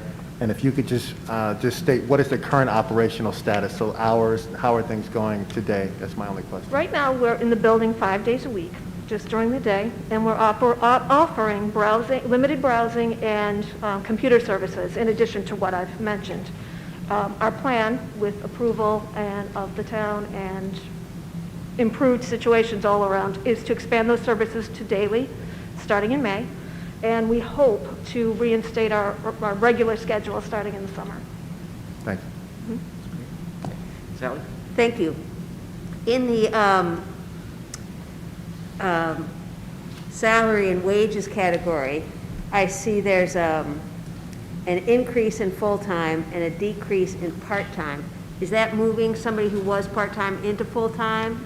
I believe that had to do with an overestimate that we made when we added Friday afternoons to our Friday mornings rather to our schedule. We budgeted what we thought we were going to need based on staff that were long-term and higher paid, and we wound up not needing a lot of that. I believe that's what that's from. So the salary and wages portion of your budget, it anticipates being fully open as you were before? Yes. It's not a change because of a reduction? No. Okay. Thank you. Thank you. Jen, Yes. what are the current balances of you augment the operation with 2 trusts? Mhm. What are the current balances, and how much do you expect to use out of those in the coming year approximately? You might want to speak to that. I can't hear what you said. The balances of the trust. I'm sorry? The trust, the balance. Oh. You're looking for the amount of the balance of the trust? Yeah. I obviously, I don't have that figure right now. We can get that to you if you need it. At this right to tonight,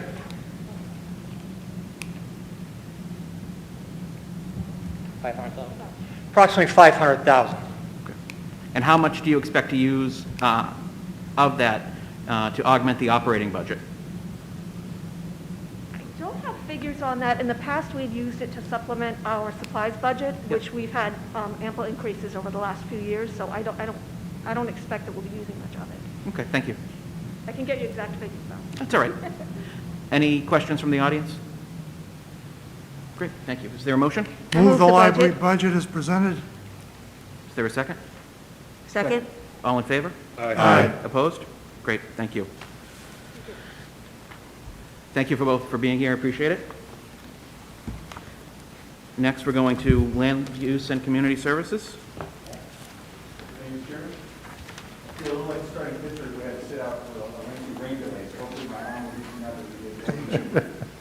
And then we're on page 67. Yeah, so we'll start with the overview. Land use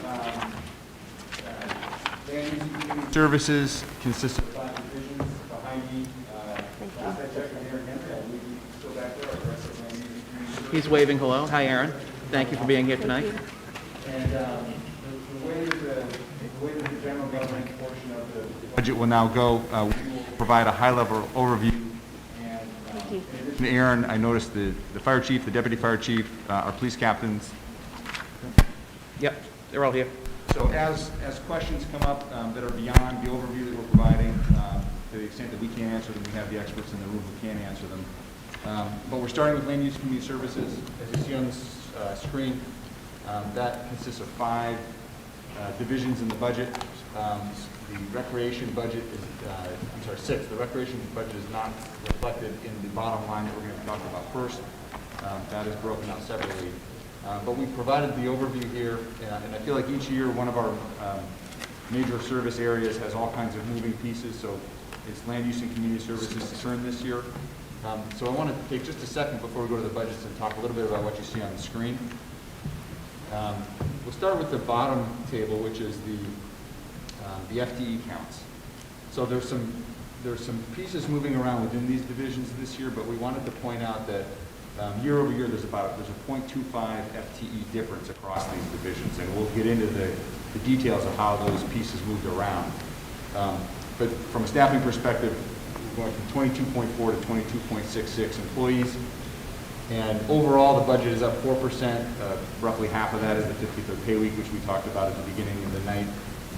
The decreases that you see in some of these budgets are not actual cuts. They're funds moving around.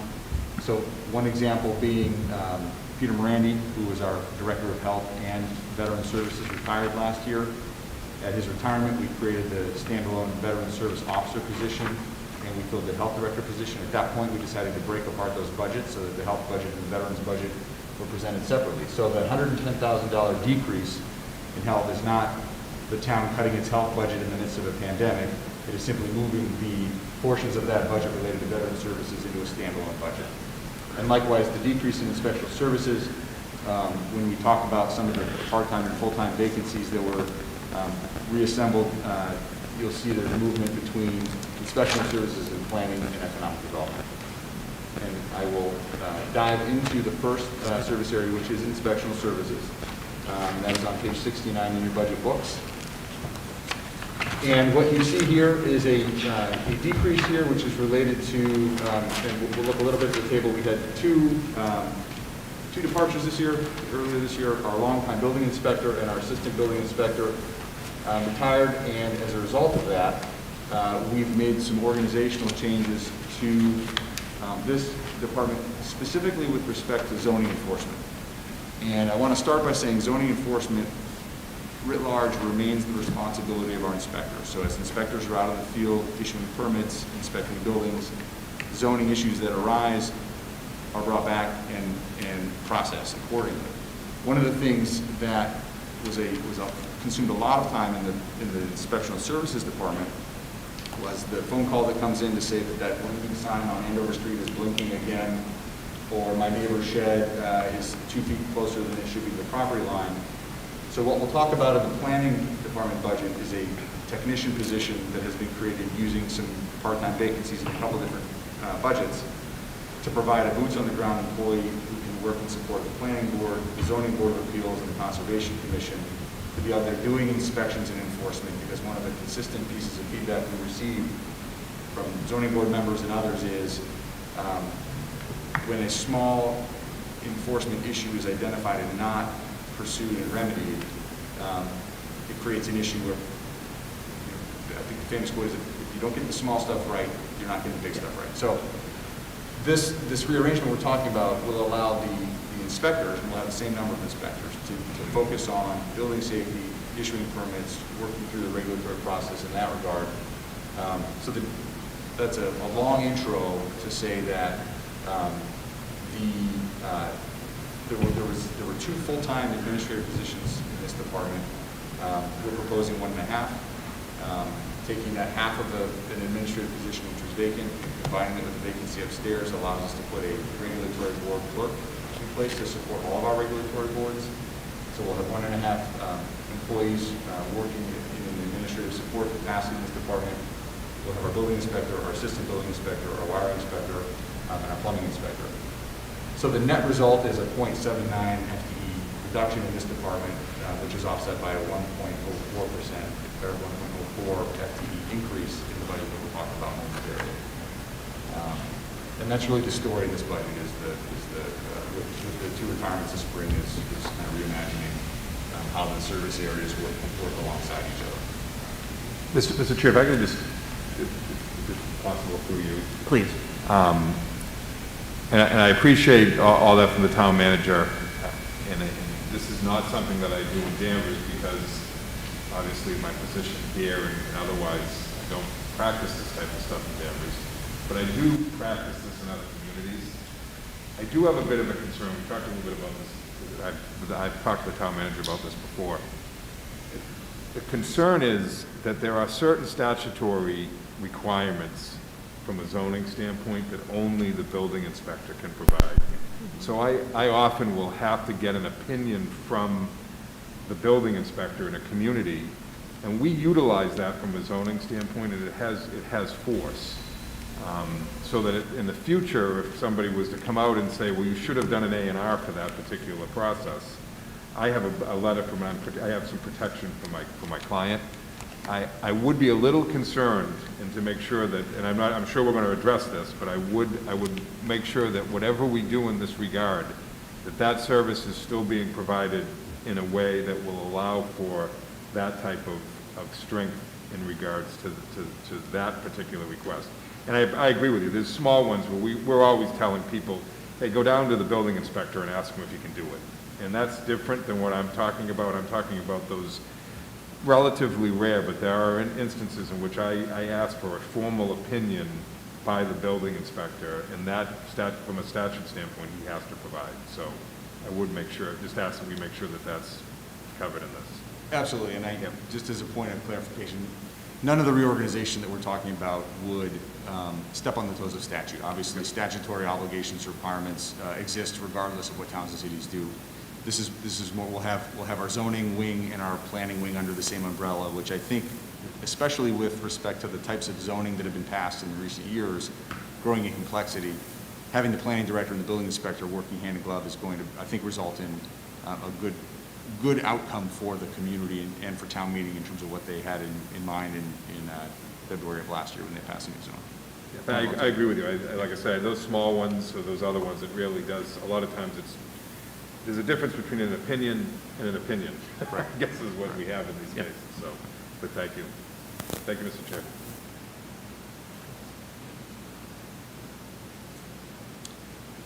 In the public health budget, so this is, as I just mentioned before, these reductions are actually the creation of the... Mike has a question. Just so, I misinterpreted your nod. That's Mr. okay. Chairman. I thought you were saying proceed. Do you want to wait for him to do the whole thing? or Well, just- I think this year, where the budget has been kind of reimagined, and we're only voting on that one number in land use and community services, if you have questions about the individual budgets, specifically ask them before we move on to the next one. And if you have big picture questions, we can ask them at the end. So, Mike, if you have any individual questions about inspectional services, now would be the time. I'll hold it off till the end. Okay. Anyone else? Paul? I think I heard you say you're in the process of interviewing to replace 1.5? Is that?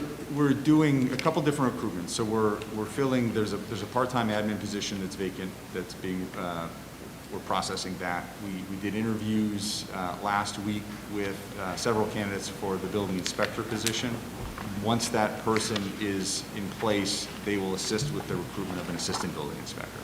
So it'll be a busy spring in the HR function. So we're going 1.5 versus 2? For the administrative support? Well, we're not going to be down any inspectors. Oh, no, nope.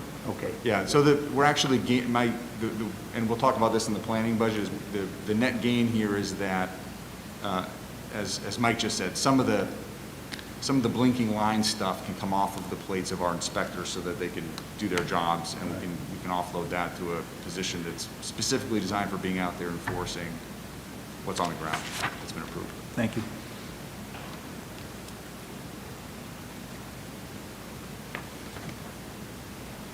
As I mentioned, public health budget, what you're looking at here is what's left after the veterans service budget was isolated. So there's a table at the bottom here showing you the combined budgets of health and veterans. This was a request of the select board, just to kind of see how the pieces fit together. So I will point out, when we think about the public health and veterans budget, the gross increase in salaries is 9.4%. A big piece of that is that our 30-hour-a-week public health nurse had been budgeted, her salary had been split between the senior revolving account and the public health.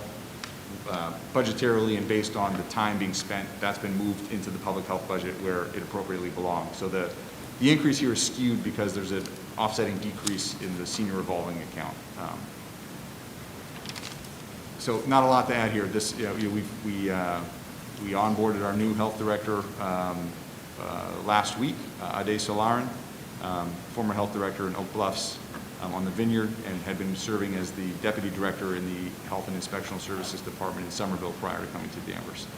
Lives on the North Shore, so this is a nice opportunity for him to cut his commute a little bit and run a department. North Shore to Oak Bluffs must have been a tough commute. Well, he was actually commuting to Oak Bluffs from the mainland every day, so I can imagine, it makes a lot of sense why that was a 2 or 3 year gig.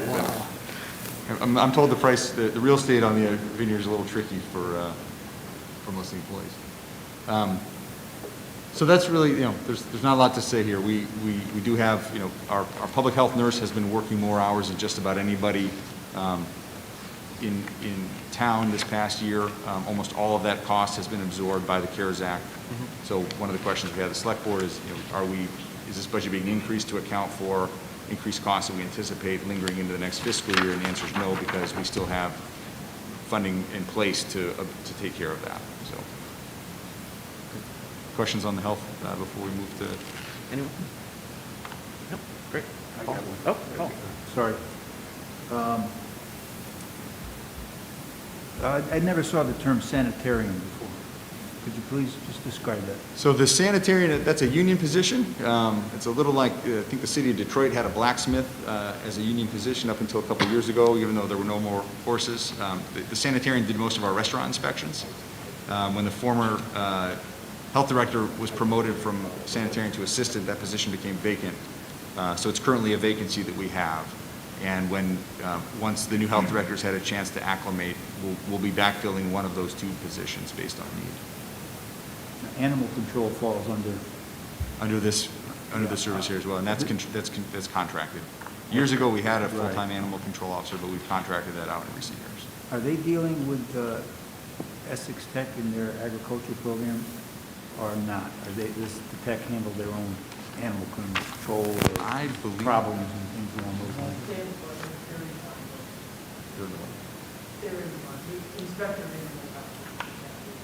Okay. So we do offer some services? Yes. Okay. And then body art, I believe that's covered as well. Pardon me? Sorry, I was saying that's covered. This budget, this service area would inspect that as well. Tattoos, right? Yes. Yes. Okay, let's get that clear. How many do we have in town, do you know? Offhand, I don't. You know, Larry? Thank you very much. It's curiosity. 2 in the square. Yep.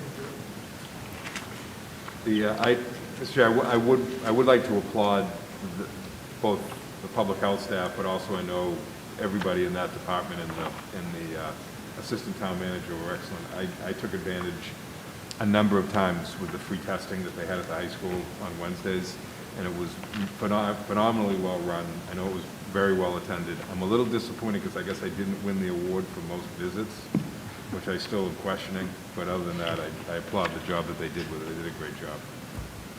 Well, it's always dangerous to start naming people who work because you're going to forget somebody, but we had recreation staff up there, electric staff up there, public safety was up there, Jen was there every day. So the testing at the high school was, I would chalk that up as a success, and we had a lot of different employees volunteering to work up there and make sure that it was so. And Cataldo, who did the testing on our behalf. Sally? I have a question. Please. Before we leave public health, and you may have answered this, but in the public health budget, it's just .75 FTE for the public health nurse. And that just doesn't, why wouldn't it be why wouldn't it be a full-time position? Judith has been a 30-hour employee for a number of years. And so I think the short answer there is I don't know that she wants to work full-time. Okay. But we've been at 30 hours, and those hours have been split across public health and senior. She's had a presence at the senior center for some of their programming. But this, now that portion that used to be split apart is 1, so I expected there to be a 1 here, but it's .75. So she was always a .75, but a portion of her salary was charged off of the revolving account. Got it. Okay, thank you. I mean, she has gotten used to working 80 and 90-hour I was weeks gonna during say. this pandemic, but I think she's looking forward to working fewer hours at some point. Thanks. So planning and economic development, this is the flip side of the inspectional services coin. You'll see there's a 1.04 FTE increase here, and that's a combination of the planning technician, which was created using a vacancy in this department, and then the new position here is the regulatory board administrative assistant. And we have 3 primary regulatory boards, and supporting those boards has been done by a number of employees over the years.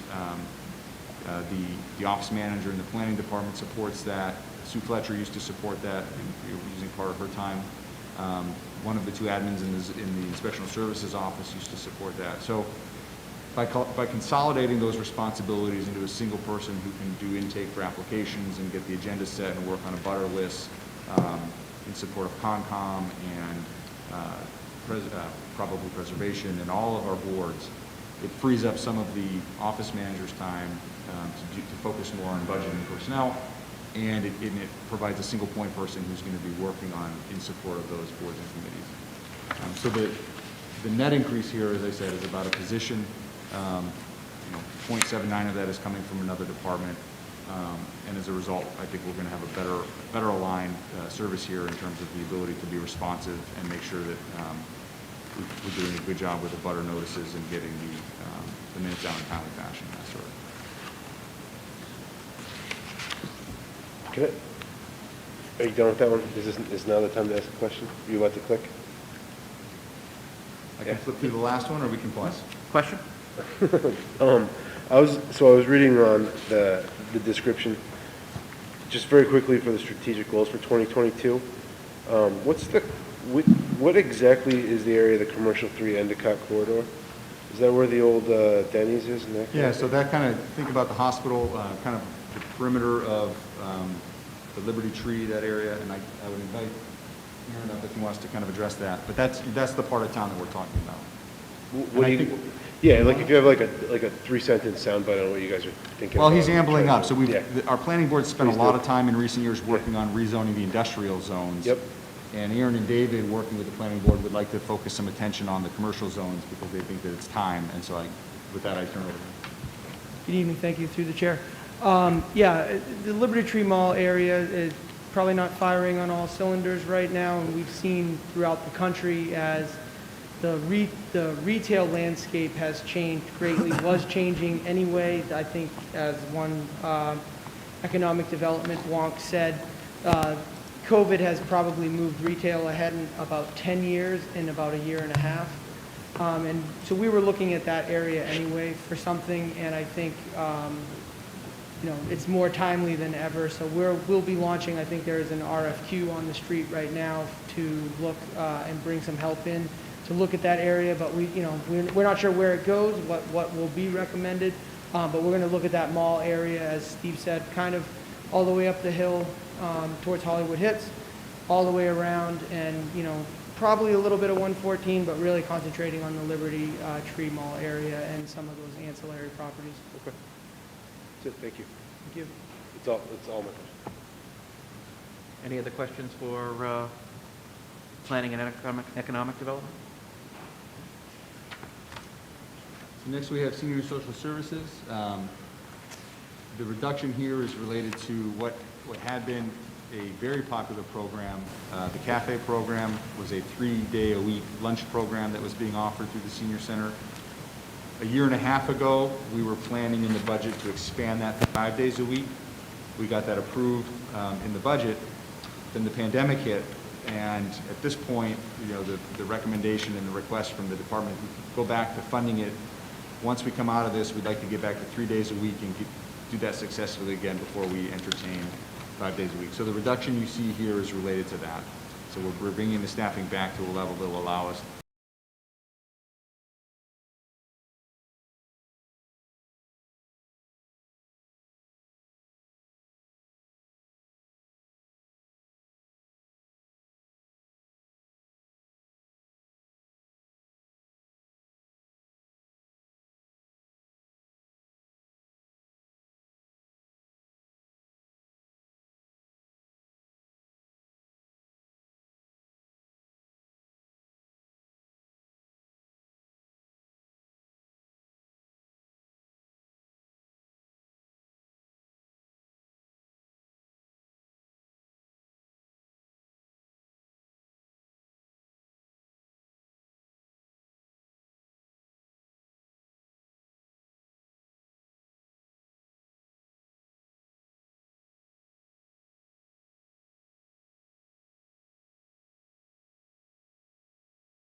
process was successful and is doing a great job as our first standalone VSO.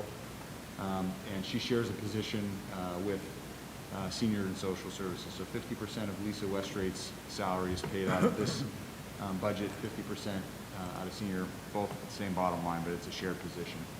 And I think that's really about it. So. Any questions on veteran services?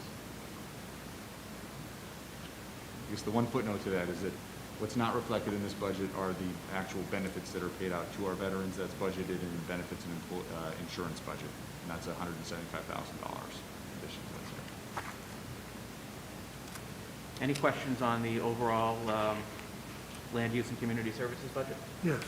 Go ahead, Mike. Going back to the building inspector, which we now call the building commissioner, it looks like you've put a lot of people, instead of reporting directly to the town manager, you've got him reporting to the Land and Community Services. Now, if the Board of Appeals makes a decision, who is the enforcing agent? Does he go back to the Mr. Henry, or does he go to, does he make the decision, or who makes the decision?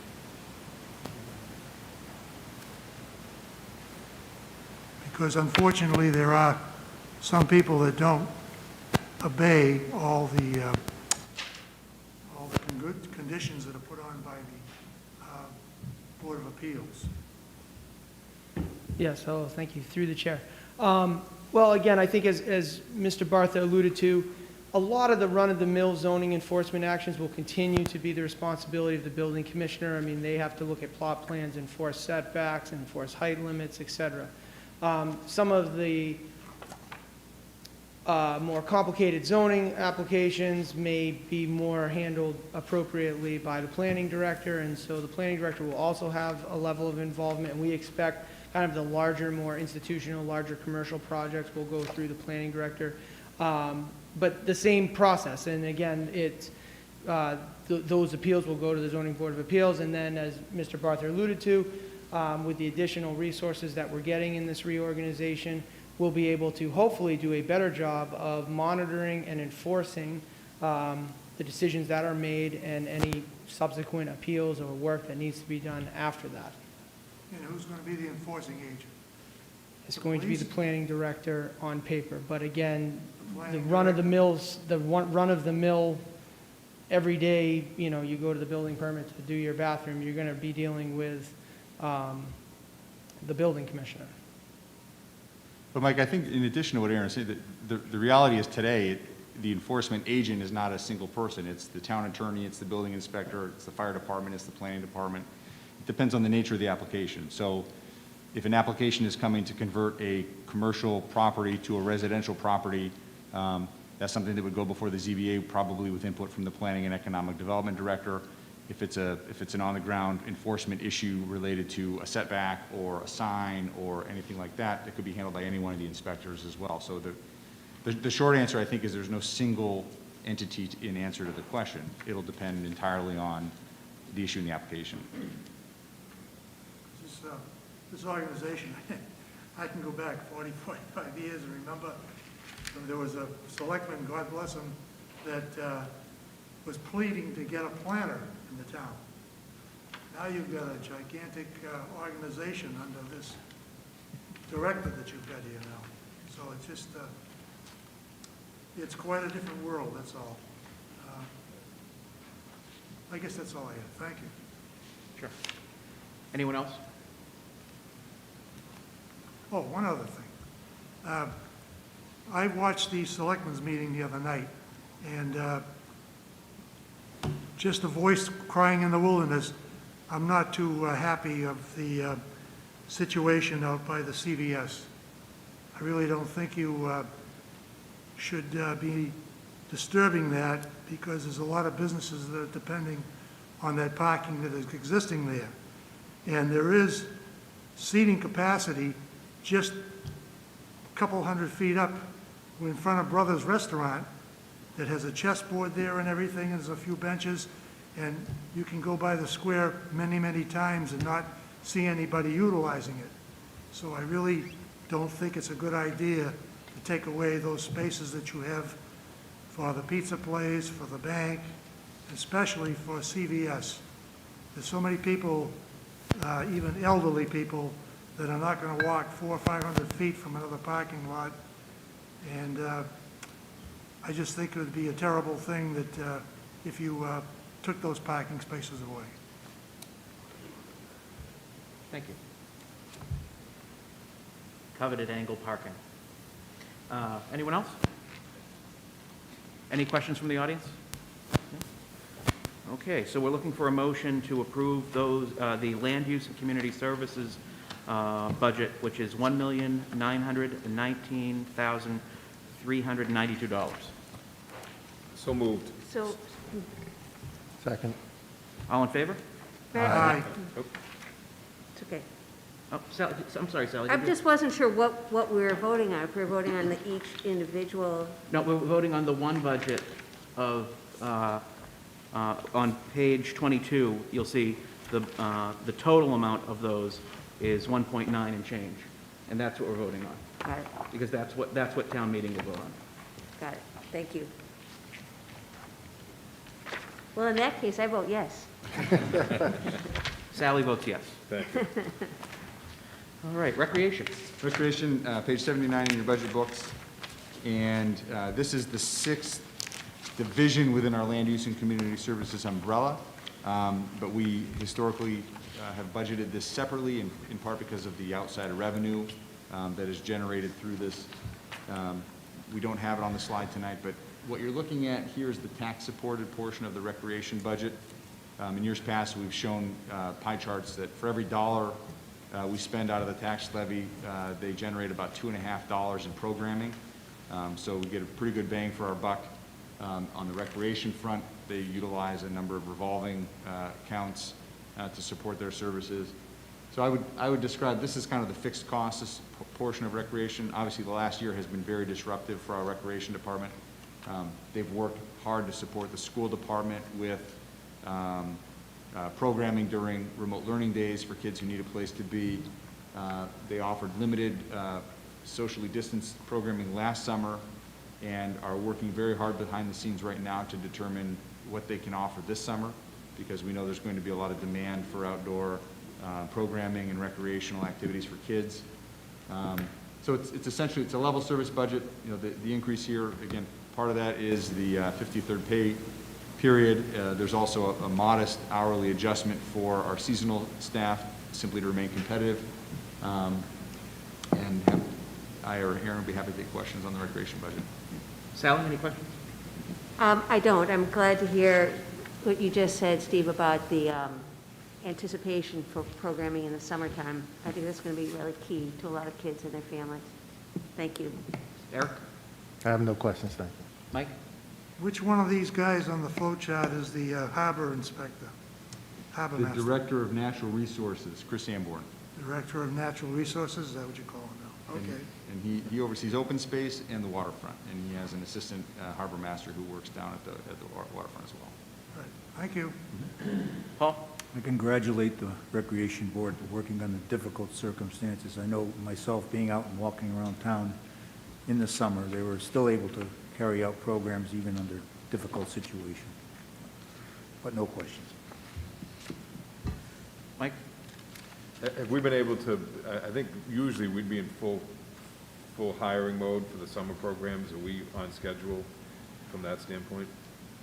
I'll take that from Aaron as sort of. I mean, I'm laughing at the idea that there's anything, that there's a normal to refer back to figure out where we ought to be right now. I think the short answer is, yeah, I think the head shake was pretty close to accurate. We're doing what we can. I think the programs we know we're going to be offering, we're ramping up for.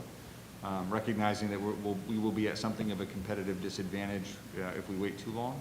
But we also don't want to go hiring and then have to lay people off, because that's the last thing in the world that we want to have to do. I think what you're looking for is what Bill Bradstreet is offering. We're working on it. We're working on it.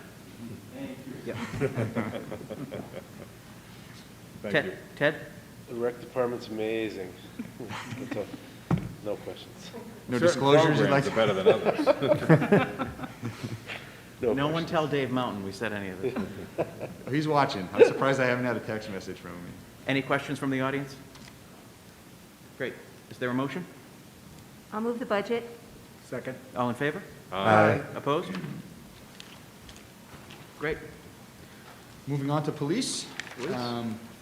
We have, again, the captain's behind me, but this is a level service budget. There are no proposed changes to staffing here. One note. This is page 41 in the I'm sorry, yes, page hymnals. 41 in the budget book. One of the biggest things going on right now, obviously, is the promotional processes for the ranks of chief and most likely captain. With Chief Ambrose retiring and then almost immediately passing away in tragic fashion, we were going to be doing a recruitment anyway. We're doing it under a darker cloud than we anticipated. But we have an assessment center that is scheduled for this week. And we will be conducting that assessment for the ranks of captain and chief. So candidates who are eligible for those positions. Dave Mountain is texting me to say, I couldn't resist, so my quote for you is have a great night. So he is watching and paying attention to everything we say. So as mentioned, we will have some promotional processes. That cost is reflected. Actually, you'll be seeing under budget transfers at our next round of meetings a request to fund these promotional processes that we're going through. But really, that's sort of generally the high-level overview, and again, we'd be happy to take questions that you have about the specifics. Sure. Ted? Any questions? I don't think so. I'm good. Mike? Do we anticipate that some of the policing bills that passed last year will have any impact in Danvers in terms of us? I mean, we've always been accredited. Do we need to do anything more based on that we can sort of determine? I think the same question came up with the select board, and I would invite Acting Chief Gansey to come up, and while he's making his way up, I will simply say, I think you're right, a lot of the best practices in place as a result of accreditation have us 2 or 3 steps ahead in terms of where we're going to have to be.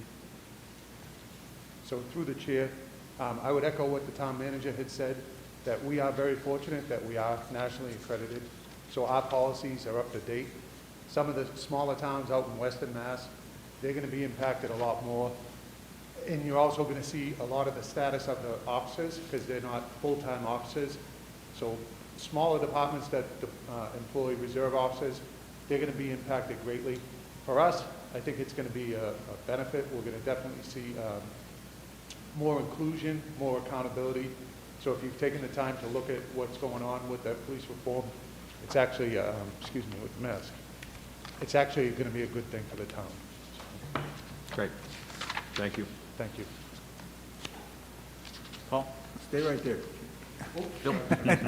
Save yourself some steps. Right.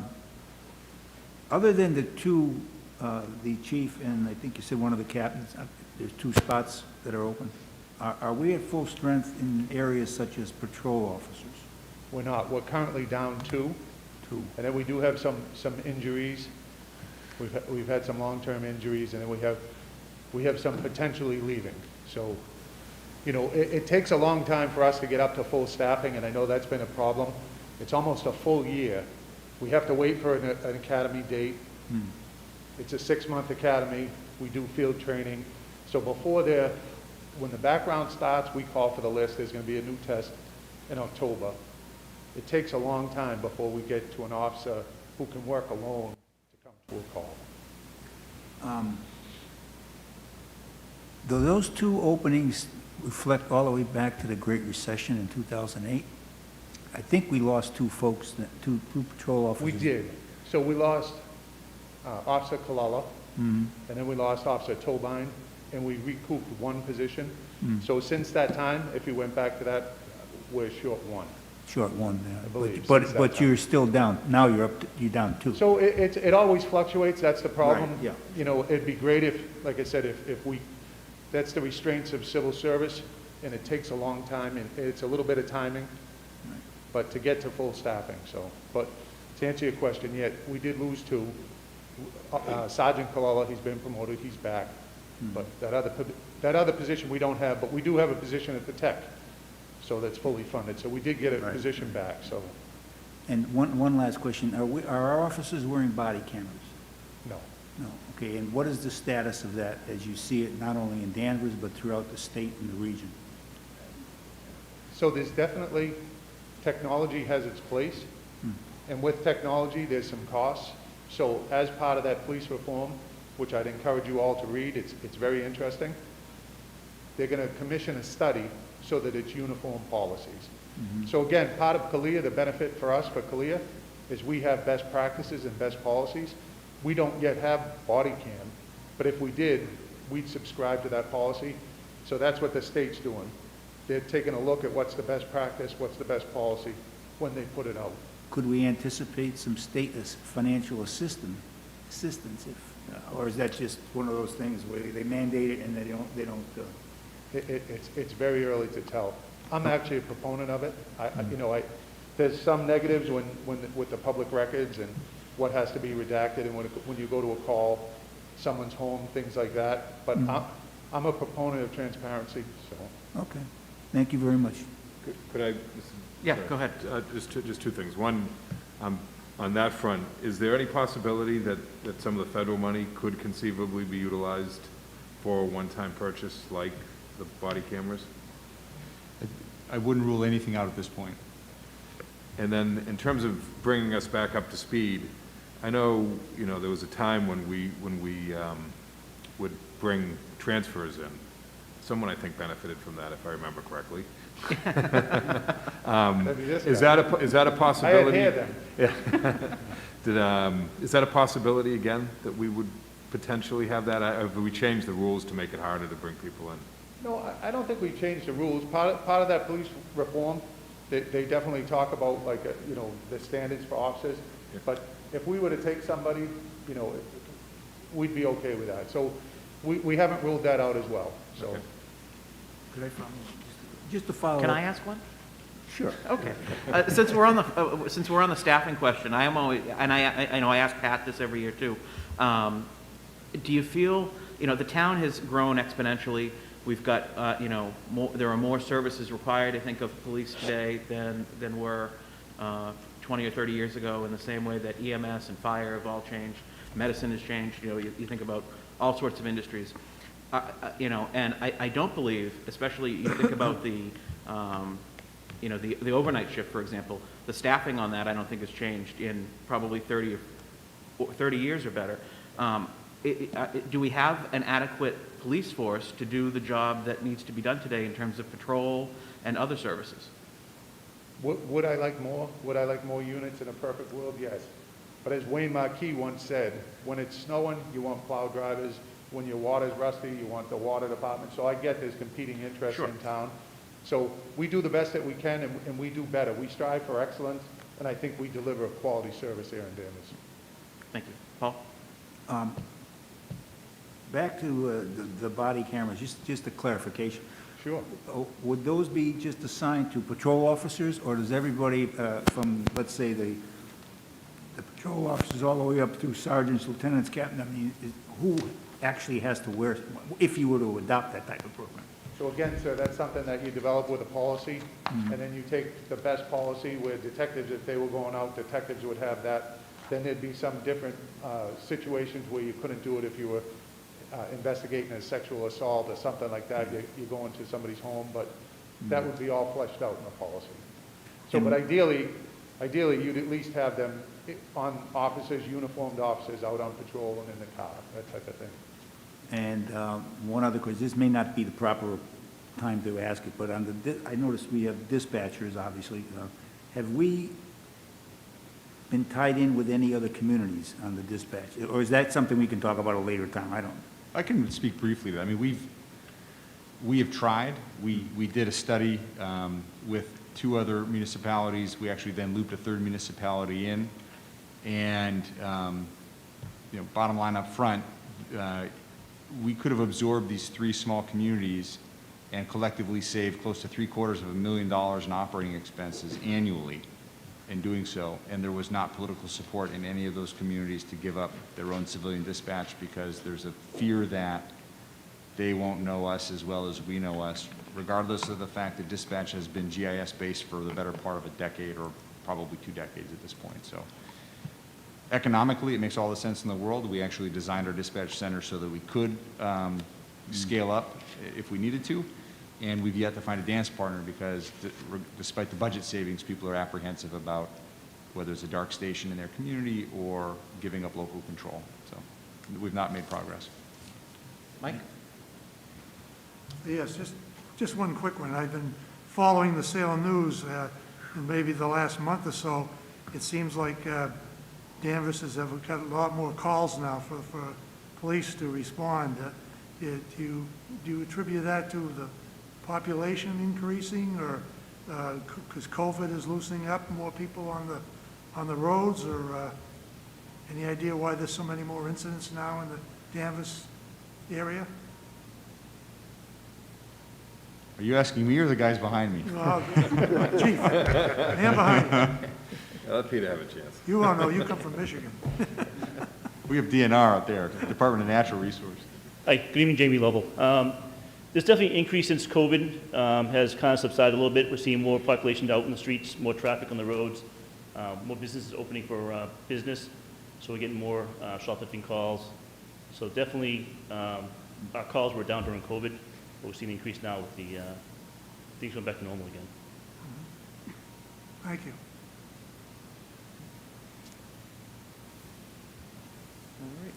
Before we finish with police, Mr. Chairman, I want to point, if you look at page 22 in the, under the table of appropriations, we do have some capital outlay requests for police, and then if you go to page 94 in the back of your budget, you'll see there's a proposal this year to replace 4 cruisers, as well as replace some aging body armor for the police department. And if there are questions on either of those, I wanted to give the board a chance to, the committee a chance to ask, because they won't be here for the warrant review. So we generally get 3 years and 100,000 miles of our cruiser and aim to do 5 a year. The proposal this year is 4. And if there are questions about either of those, I'm sure Pat or Jane would be happy to answer them. Eric, any questions? Are they Teslas? No. Okay.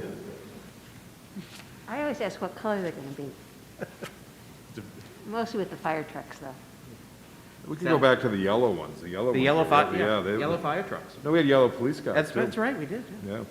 What century was that in? 20. The last one. Sally, you have anything? Eric, did you have a question? I'm fine, that was it. I just, you've covered everything very thoroughly, but I was thinking with the loss of Chief Ambrose and with just all the upheaval all around the country, my thought often goes to the police department. And I'm sure these are tough times, and I just wanted to acknowledge as a citizen of the town how much I appreciate knowing you're there. Thank you. And any questions on the capital outlay pieces? How many pieces of body armor will that provide? Will it cover everybody, or we, is it, it's a rolling, isn't it, Jamie, rolling? Yeah, so we'll purchase 47 units of body armor for all the officers. Yeah. Again, 5-year shelf-life on the armor. After that, they say they won't guarantee the fibers, so we're kind of forced to replace every 5 years. There is some grant money out there. Unfortunately, we can't apply to it until after we purchase the vests. Yeah. Last year, we got, I think, $20,000 back from the federal government last time we purchased vests. So there is some grant money out there, but it's pending after you purchase the equipment. And everybody's got a, we don't have any issues with that. Everybody's got body armor and. Yep, we have a mandatory wear policy. Yeah. So anyone on patrol in uniform is required to wear a vest. So How you big see is guys- Shabowitz's?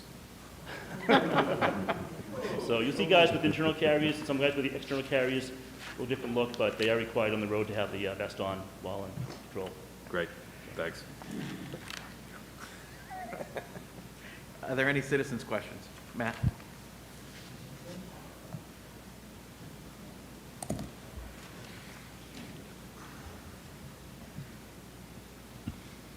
Thank you, Mr. Chairman. Matthew Duggan, Town Meeting Member, Precinct 1. First, I just wanted to congratulate the department on another national accreditation that just speaks volumes for the department. I had a question similar to the body cameras. The license plate readers, I remember just a few years ago seeing license plate readers on some of the cruisers. Did we lease them or borrow them? And I don't see them anymore. Is that, through you, Mr. Chairman, is that something that we found wasn't effective? The readers that they hung off the trunks? Through the chair, we do have one license plate reader, and it's still on our traffic car 978, so it is still out there. We have one. Okay, great. Thank you. That's all I had. Thank you, Mr. Chairman. Thank you. Is there a motion? Move the police budget as presented. A second? All in favor? Aye. Aye. Opposed? Thank you. Fire Department, I see we have the chief and the deputy chief here with us tonight. Welcome. Thank you for being here. So, Thank you. the fire budget, a couple of points spelled out here on the slide, as well as in the narrative, but we're looking at two increases in the salary and wages that are above and beyond the 53rd pay week and the anticipated contract settlement. Those are related to our attempt to budget on a rolling trend average the overtime costs in the division, in the department, as well as anticipated sick leave buybacks based on retirements that we either know are coming or anticipate in the next year or so. The budget itself, as presented, is a level service budget. There is an increase in operating. I believe part of that is related to tuition reimbursement. And we simply have, we've had a lot of turnover. We have newer firefighters, and they're pursuing degrees, and we support that. So that's part of the increase that you see there. And similar with police, if there are specific questions about the department or the budget, I'm sure Bob and Brian would be happy to answer those. Sally? I noticed, was it in the police budget too? If not, I've seen it elsewhere. But traffic control within is a budget item within the fire department budget. Can you just explain what that is? It's on page 44, up in the salary and wages section, the last line before the total.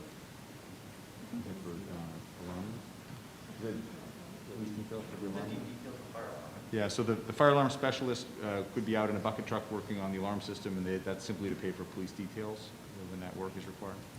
So it's basically one department paying another department for a service. Correct. Right. And though there's an increase in the salary lines, it's not because of increase in personnel, it's the extra week plus contractual increases. Yeah, so particularly if you look at the overtime line, the proposal this year of $638,000 is around $40,000 more than the prior year. In my booklet, I've highlighted the FY18 actual there. That was kind of a perfect storm in the fire department for long-term injuries. They were close to $900,000 in overtime. But similar to what we do for snow and ice, we try to take like a rolling average. You want to pull out the peaks and the valleys, so we wouldn't use the winter from 2015 to budget our snow operations, because that was a year we were $2 million over budget. Similarly, what happened in FY18 is not the norm, so we wouldn't necessarily build that in, but we are trying to get that overtime number where it belongs. Jamie and Phil left, but the joke each year at town meeting is that we need to borrow from the police salary line to fund the fire overtime line, so we're trying to fix that a little bit. And that's what's reflected here. I know that with the police budget, there was a reference to some people who are out on disability. How about within the fire department? We are coming off of having some long-term injuries in the fire department. I would knock on wood and say we're in a fairly good place, but yeah, go ahead, Bill. Yes, thank you, through the chair. Well, yeah, we have two currently right now that are on long-term disability. We anticipate retirements from those two gentlemen will probably be completed within the next, I'd say, 3 or 4 months. But that's, we're actually, that honestly, Chief Pyburn retired, and he said his goal was to have only have 1 week where there wasn't somebody out injured, and he was chief for 4 years, and it didn't happen. So the fact that we only have 2 right now is Feels good, considered right. pretty good. So once you hit those retirements, would you anticipate hiring to replace those two Absolutely. positions? So the new civil service fire entrance list just came out about 3-4 weeks ago. So once those positions become actually available, we'll call for a list through HR and we'll start that process. Whereas we're not as long of a process as the police are, but ours usually takes 6 months to complete. Thank you. Eric? Before you go, 2 quick questions. One, the impact that the pandemic has had on the department would be one question. And then my second question is just to explain the variables in the sick leave buyback. I'll take the sick leave buyback question while Bob's thinking about how to answer the impact of the pandemic. I think he got the short straw on this one, but in the contract for the fire department, for the union, there's a sick leave buyback benefit.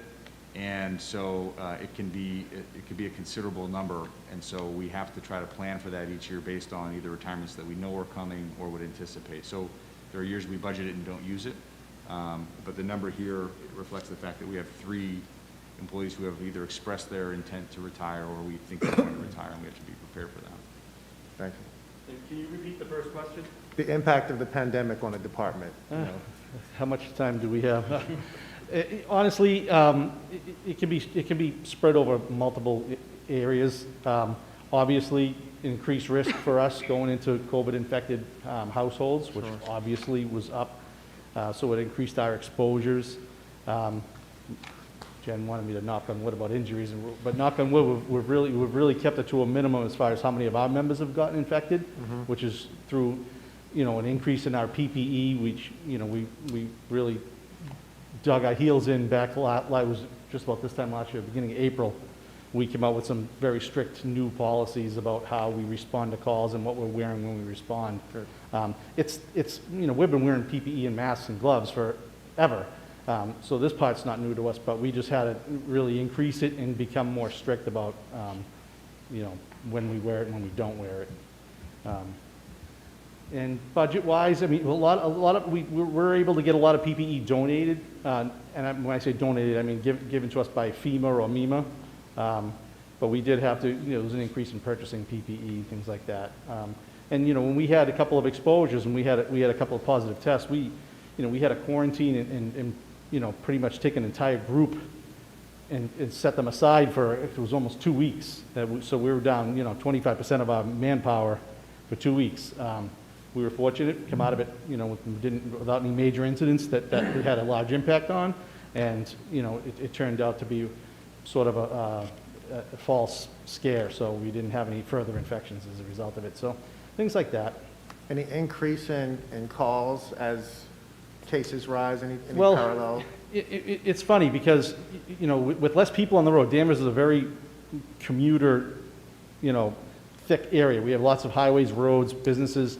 So our, motor vehicle accidents were way down because there was just less people on the roads. On the other hand, there was more people home, and people tend to get themselves into trouble when they're at home just as much. So, there was, just because of the amount of calls. People were very scared at the beginning. I'm sure we all were. And, there were some people that were petrified of going anywhere near a hospital, and then there were other people that were, the minute they had the sniffles, they were convinced they had COVID and called 911, which I don't blame them. I'm just saying that just increased on medical aid calls. Sure. Thank you.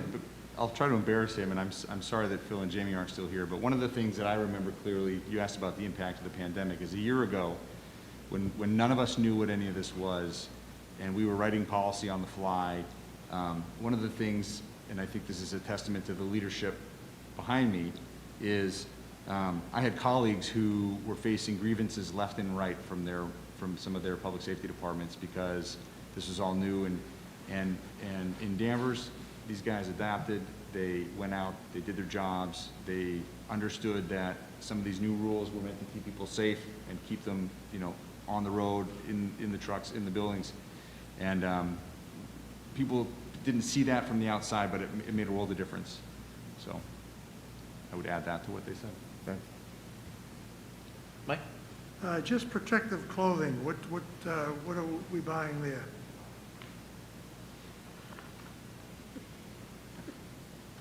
So that also covers a wide range, but also mostly our turnout gear, the gear that we would wear into a fire, the globe suits.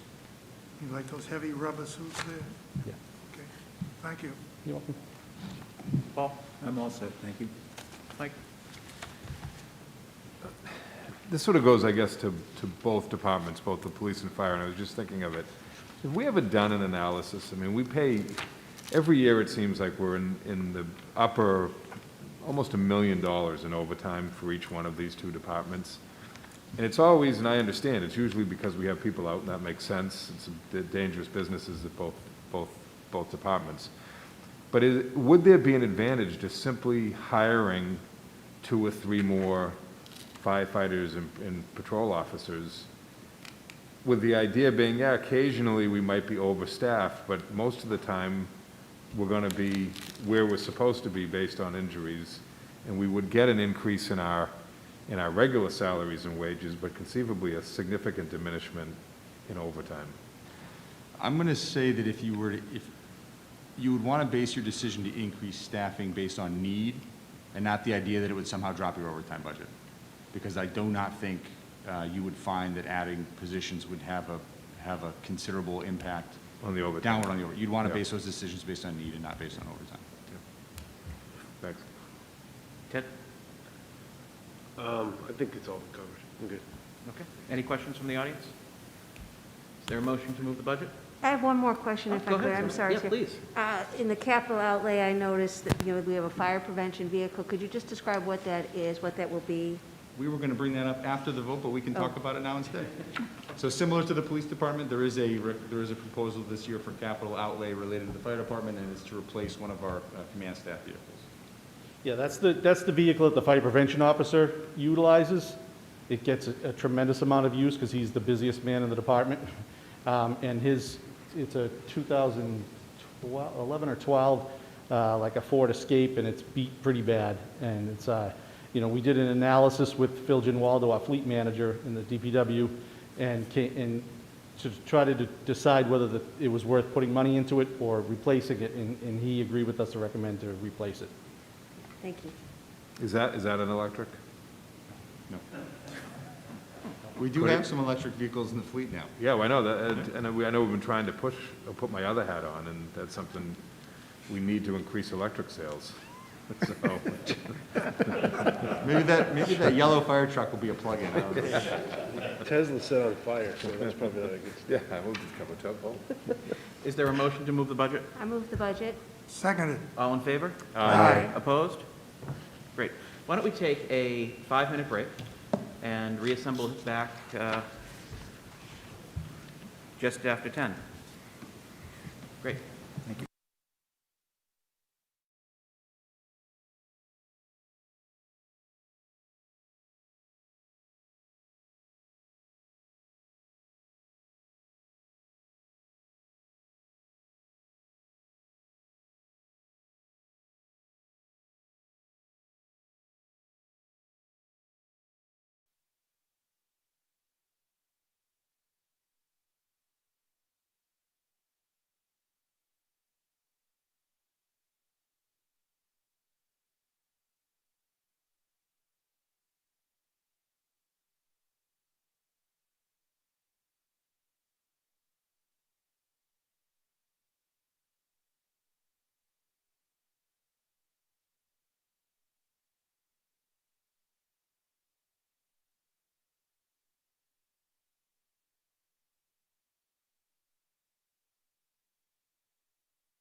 Great.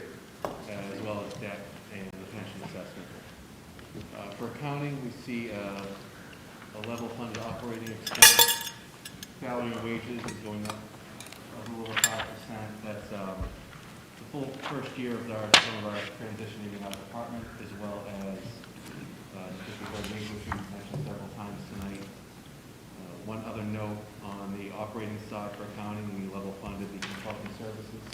So if you'll recall, we brought on some consulting services a couple of years back based on our independent auditor's request to better refine our closing procedures.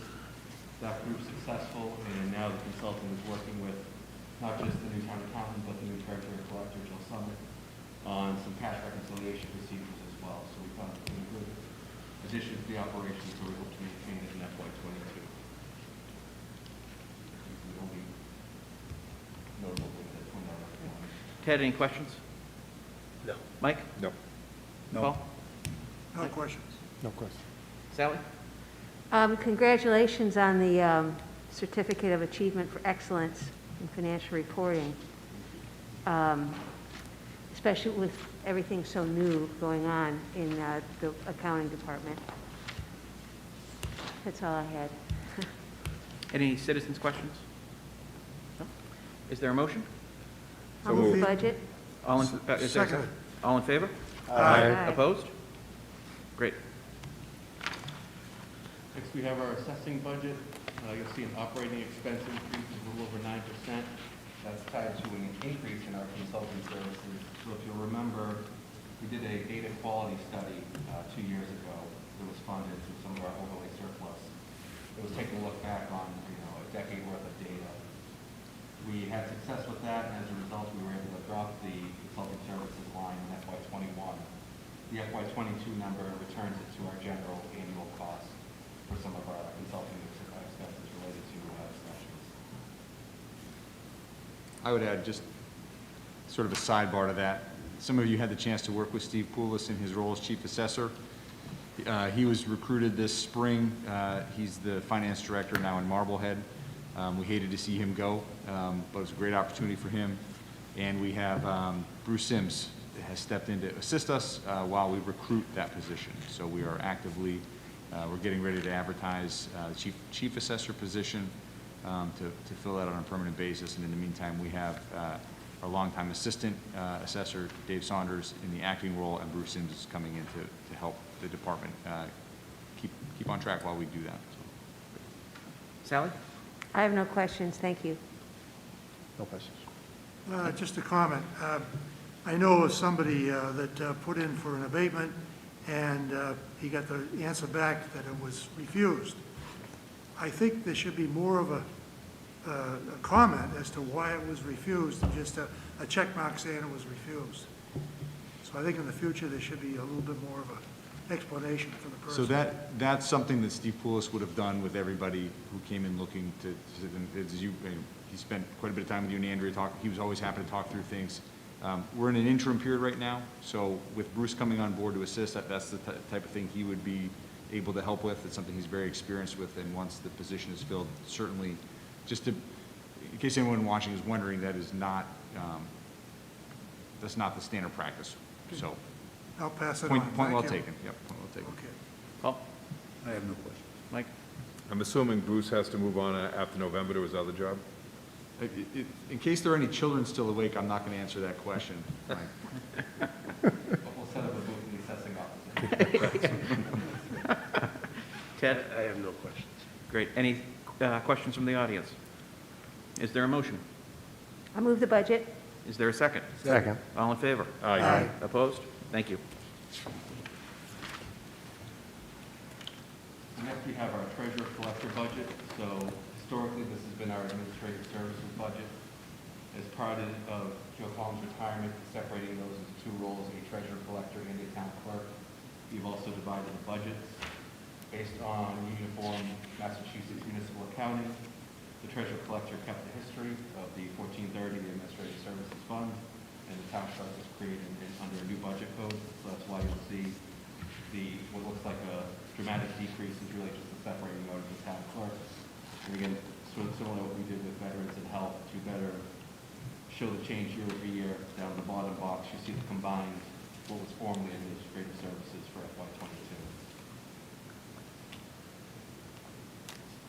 Ted? No questions. Mike? No, thank you. Paul? Just a quick one. I noticed on election workers, you had it zeroed out. We only have the town election this year, right? That's all right.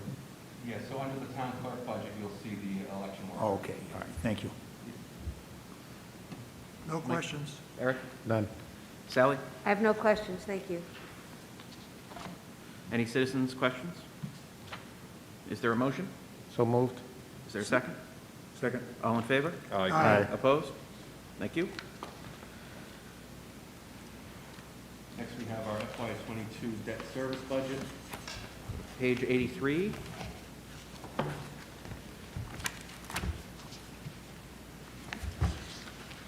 As the manager mentioned during the overview, you'll see the gross debt service is only going up 0.28%. We have no new bond authorizations proposed as part of the '22 budget. What we will see is a 17% increase in the net debt service that's picked up by the levy, and that's based on our 6-year plan for the debt peak associated with the Smith School borrowing, slowly phase down the use of the debt stabilization fund, as well as intention to reduce our reliance on the overlay surplus. So again, the net effect is a 17% increase in the tax-supported debt service. If there are any questions, and also we have a slide here that shows some of that, our extended debt service schedule for the next 20 years. As you can see, the level debt associated with the high school project as well as the Smith School project. And then we have projections in there related to financing the second half of the Smith School project, as well as some other, as we always budget, we always project roughly $1 million a year in addition to that service. Some years we have none, some years we have, for example, last year we had the Highlands roof. So again, that varies, so we'd like to have a plug in there to show that there will be some unexpected debt over the next decade or two. And this is an important slide for a couple of reasons. It shows sort of graphically what our long-term debt curve is doing. And it's hard to read the words from down here, but the red band at the bottom is the high school. The light blue band on top of that is the first portion of the Smith School. And that debt is structured like a mortgage for your home would be more structured, so that your payments are the same every year until the debt is paid off. The yellow band on top does what you would want to see a debt curve doing normally, which is peak debt years in the four, so the first 5 or 6 years, and then tailing off precipitously, because the blank space at the right edge of this screen represents our capacity to take on debt service in the future. So it's important to see as the debt gets stacked with level payments, it limits your ability 10 years, 15 years out to borrow more money without making your stack taller and taller. And I think visually it kind of shows something that you can't see on the slides, which is, you know, what your debt service is doing over time. So what's the yellow? So the yellow is existing debt outside of the high school and the Smith School. And the purple above that? The purple is the last round of Smith School borrowing, which will be done probably next year, later this year. Late summer, early fall. And then it looks like there's green above that. Those are the things that you don't know. We anticipate about $1 million a year in debt that we're just not aware of yet. So 2 years ago, we did the Highlands roof. Mm-hmm. We're going to do some exploratory work on the Riverside roof this year, not knowing yet what that project cost is going to be. Sally, any other questions? No, thank you, sorry. One question. Yeah. I apologize, I didn't get a chance to review the debt policy in advance. Could you just summarize? I'm interested if there's any guidance on limitations. Yeah, so see if Rodney gets here before I do. We do put the financial policies in the book. Do you know what pages are on? Yeah, that'll be the supplemental section. Okay. So look at page Okay, there it is. 120 is where the financial policies start. The And debt's on 125. on page 125. Got it. Okay. So historically, we've had about 6% of our net operating in debt service. The policy says will not exceed 10%. That's a very standard number. That's a number the rating agencies will look at, and if you're keeping your debt at or below 10%, they don't have concerns. If you're at 12, 15, 18% of your spending on debt, they start to have real long-term concerns about your solvency. We actually have a very low debt load relative to some of our municipal peers by design. Point though, to get from 6% of your budget to 10% of your budget in debt would require multiple budget overrides or debt exclusions. Like, we would not get to that level of debt under our current budgeting processes. So we do carry we historically have carried low debt. That's given us the ability to pay cash for some things that other towns borrow for, which is not a bad thing. But some of you will recall the discussion that the select board had a couple of years ago, wrestling with how to propose structuring the Smith School debt. And ultimately, we, at town meeting, we voted to level fund that debt. It could have been structured differently, would have required a debt exclusion, which would have been a question put before the voters, would have saved funds long-term, and you would have seen that percent of your debt tick up in the out years and then start dropping faster. I don't know if I answered your question.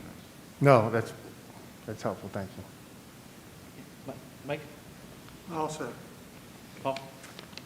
Am I missing something here? Are we finished with the Houghton Richmond Middle School debt? I think we still have some of that in the curve.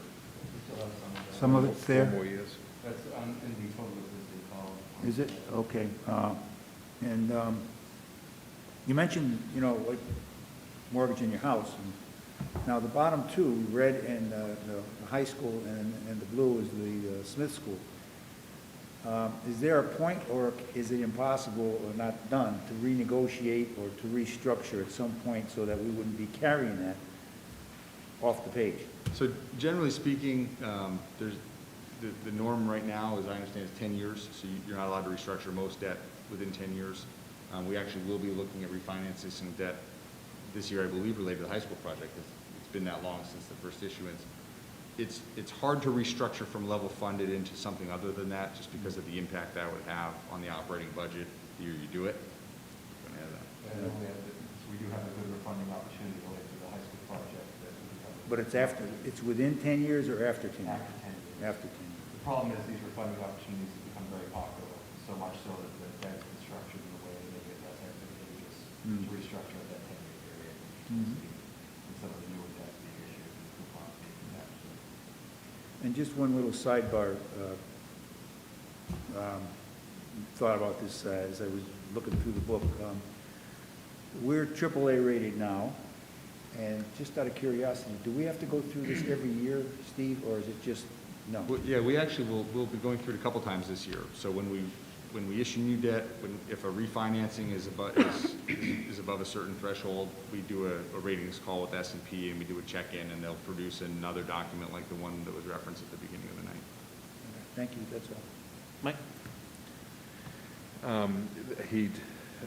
Paul asked my question in regards to the refinancing. Something that I always ask, I guess, every year with this.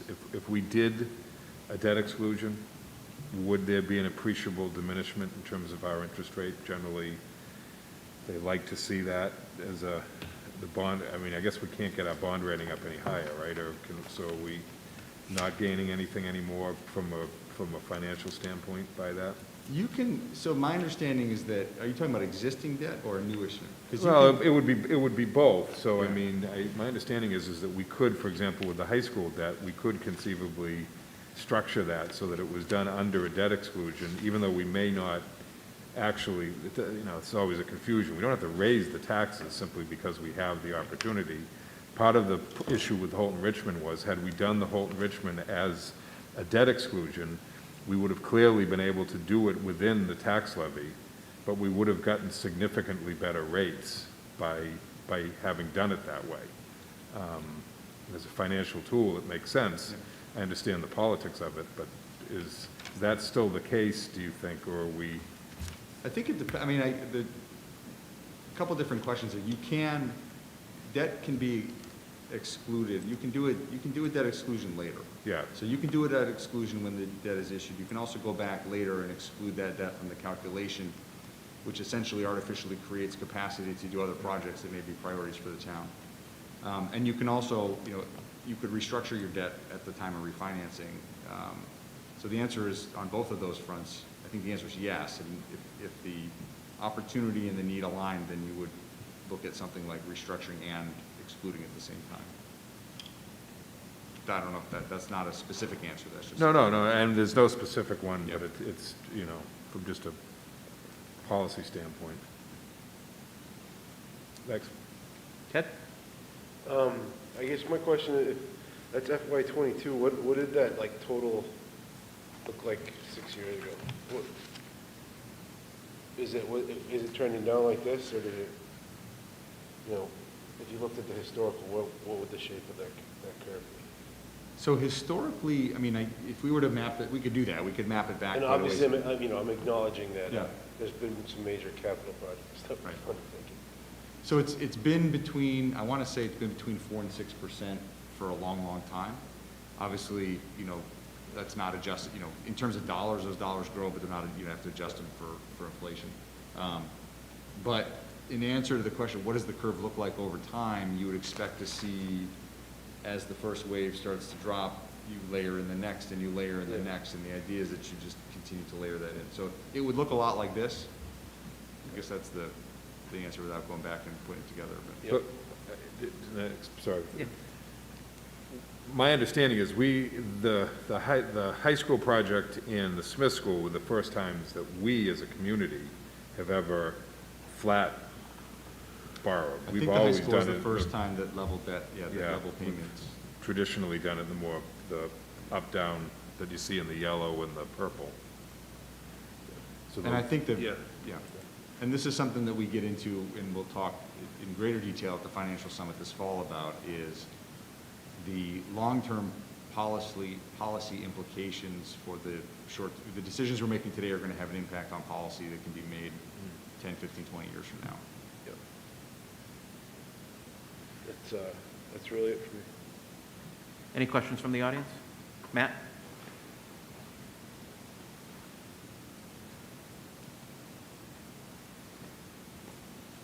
Thank you, Mr. Chairman. Matthew Duggan, Town Meeting Member Precinct 1. Just a point of information on page 84, at the bottom of the first grouping there, at the Smith School construction, where it says the amount issued was $18 million. I thought that the town's portion of the funding was more in the low 30s. Was there something, is there additional bonds that need to be, or additional loans that need to be achieved or obtained? That's correct. So the 18 million was the first, I hesitate to say half, but more than half. That was the first borrowing we issued for the Smith School. Last month we took out a BAN short-term note for $10 million. And we got to the fall where we hope to permanently finance the second piece. But I believe our target number is still around that $31, $32 million. Okay. Correct. So we'll see this next year. The principal and interest will be significantly higher than for that project. Is that correct? That is correct. So you'll have just an additional line item, right? So you'll have sort of like what you did for the DHS remodeling. You'll have another line item for the Smith School with the new amount issued. Yeah. Okay, great. Thank you. Any other questions? Is there a motion? I'll move the budget. Seconded. All in favor? Aye. Opposed? Thank you. Retirement, page 87. So here we have our pension assessment. As we discussed earlier, 7.49%, in keeping with the 4% we'll expect over the next few years. January 1st, 2020 was our latest valuation date. At that point, we hit the magic 60% funded threshold, which PARAC is keenly watches us for. And if you're under 60%, it could potentially trigger them forcing you into credit. So by crossing that threshold, we can solidly maintain our independence of the board and our investment choices. current assumed rate of return is the 7.5%. We did not lower that this past valuation after lowering it twice the preceding years. We do expect, I won't speak for the board, but I do expect that they will recommend a reduction in the assumed rate of return for the 2022 valuation. And then lastly, we do maintain our schedule of fully funding by 2035, as we did in our previous valuation. Ted? Could you quickly revisit what you said about the 60.3? If we drop below that, we might lose our... Yeah, so the state investment funds, so PARAC, which oversees the state retirement system, has mechanisms that if you're under that 60% and then hit some other thresholds, they have the ability, it doesn't mean they will because we were under 60%, a lot of communities are under that 60% threshold, but they have the ability to potentially force you into investing in the state vehicle. You can also willingly go into the state vehicle as well, that's the board's choice. Okay. And then, they reduced it twice in the last 3? So we were at 8.8% even, we went to 7.75%, we went down to 7.5%. And how long have we been at 7.5? I believe it's been 2 years. Just a second. Second. Okay. That's it for me. No, thank you. Paul? All set. Mike? All set. Eric? Nothing. Sally? Could you remind me the significance of that change in the percentage, the assumed return rate?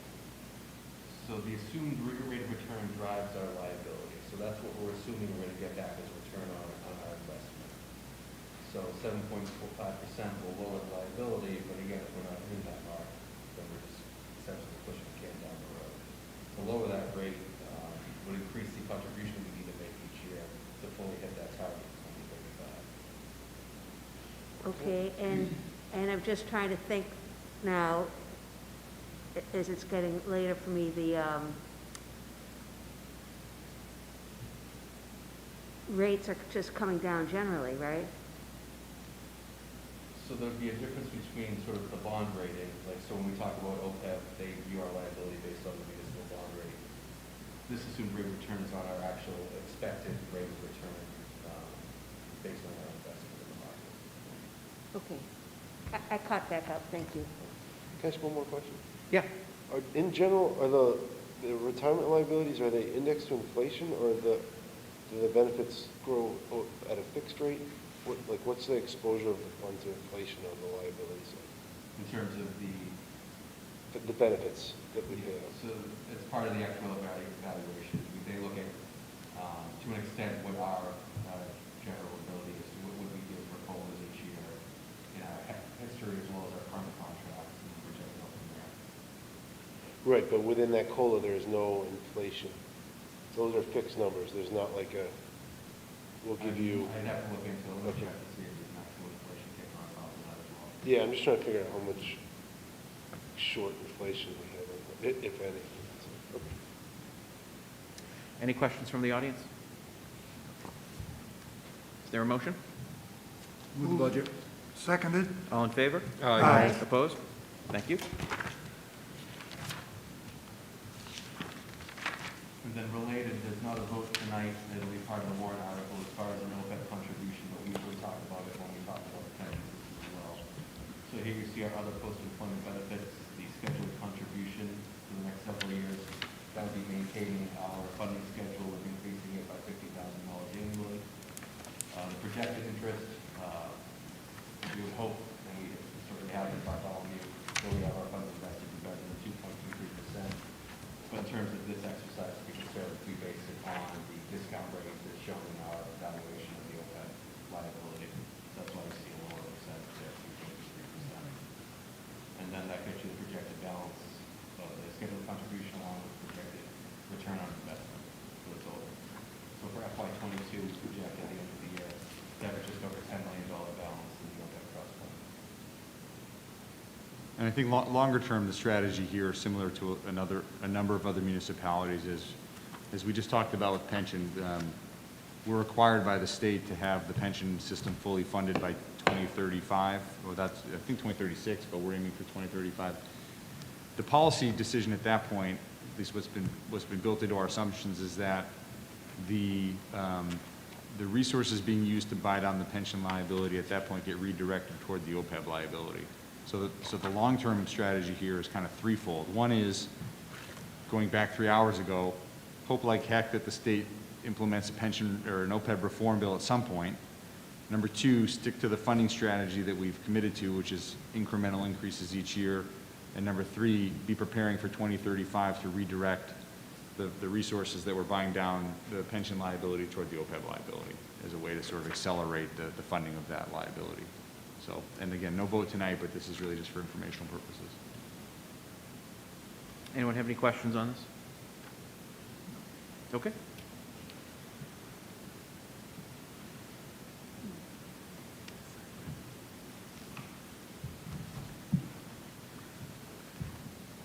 Benefits and insurances on page 86.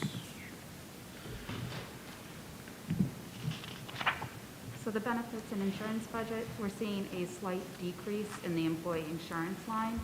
That is driven mainly by three reasons.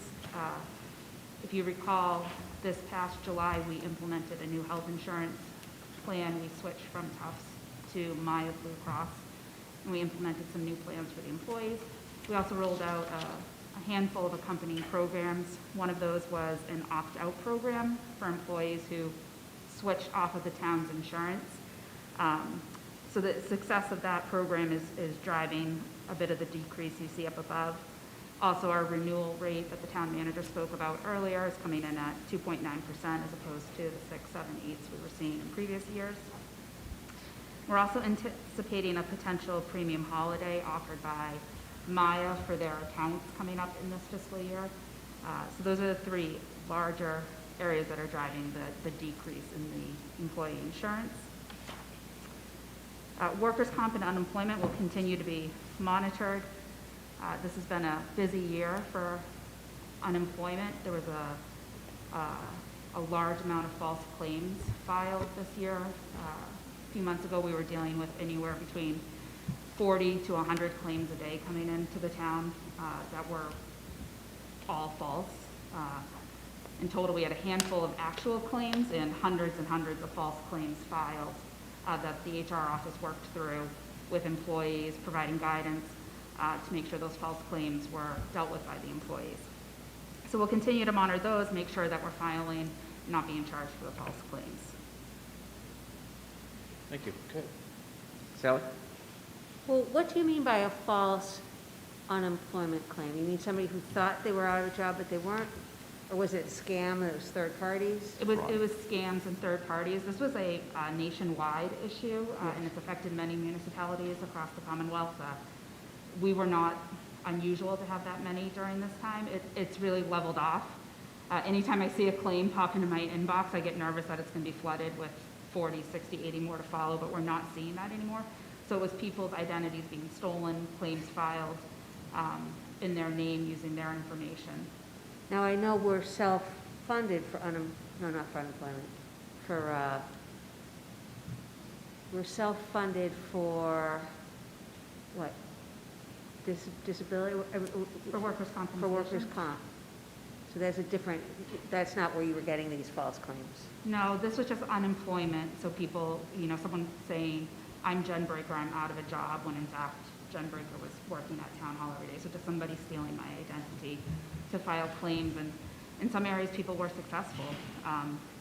In filing these, we were really diligent in the work we did, and the HR team did a great job at making sure to stop these claims and get the right information to the employees to help them be able to fight those claims. Got it.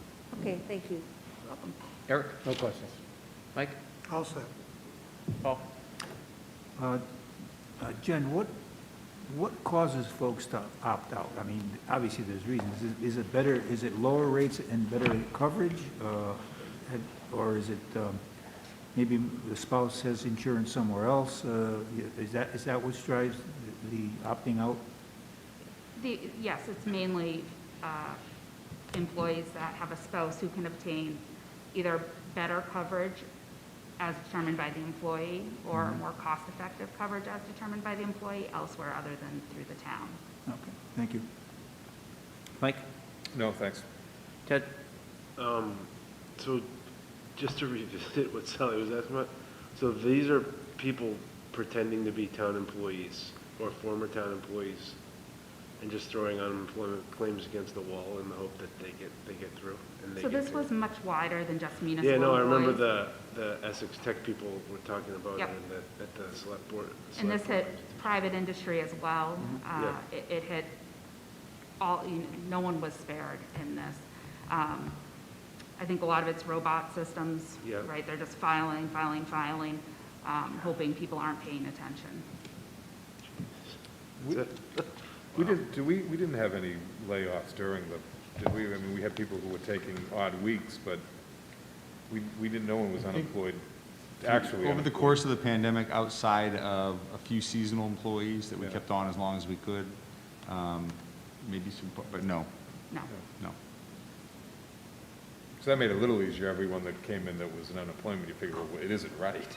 Well, two things that we saw. One, there were a handful of, you could have left employment with the town, been somewhere else, and been laid off because there is a look-back period. Okay. So we wanted to make sure we were checking those. So we were reaching out to everybody who we were Yeah. getting notices for to find out if they had filed. So we were seeing some that were true coming in from Yeah. there. And then the other trick to this was a lot of claims were filed in the names of retirees. Okay. And that made it a little bit harder for us to track people down because retirees are good at not answering emails. Yeah, I know that, if they have them. Easy. Any citizens' comments?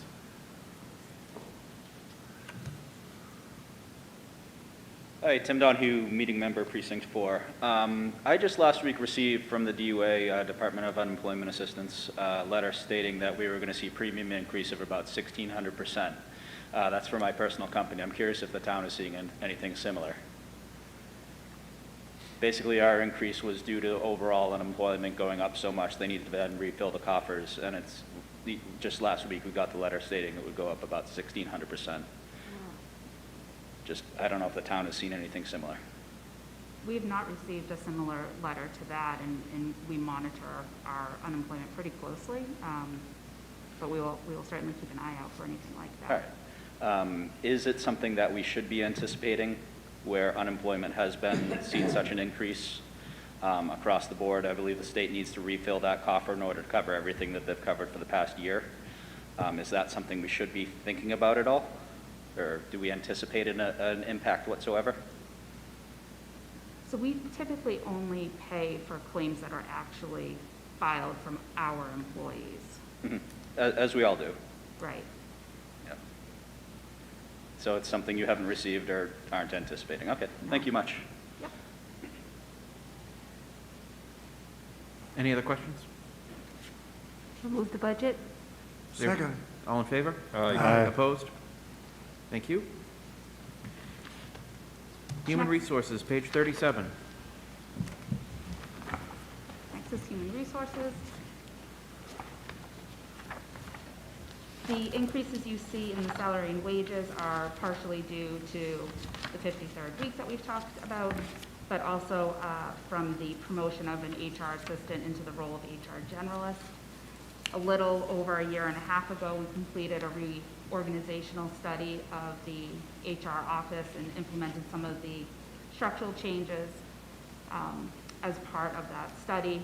And we hired an HR assistant and an HR generalist to fill some vacant roles in the HR office. We have found that both positions are doing the work of HR generalist, and that is the demand we have in the HR office. So because the HR assistant was performing work duties outside of their role, we made that slight adjustment to promote them to the HR generalist because they are already doing that work. There's also an operating expense increase, and this is from moving the Human Rights and Inclusion Committee that was previously under the land use budget over to the HR budget. HR staff supports the Human Rights and Inclusion Committee now. Ted? I don't have any questions. Mike? Nothing. Paul? I'm all set. Mike? No questions. I'm good. Sally? I have no questions, thank you. Thank you. Any questions from the audience? Is there a motion?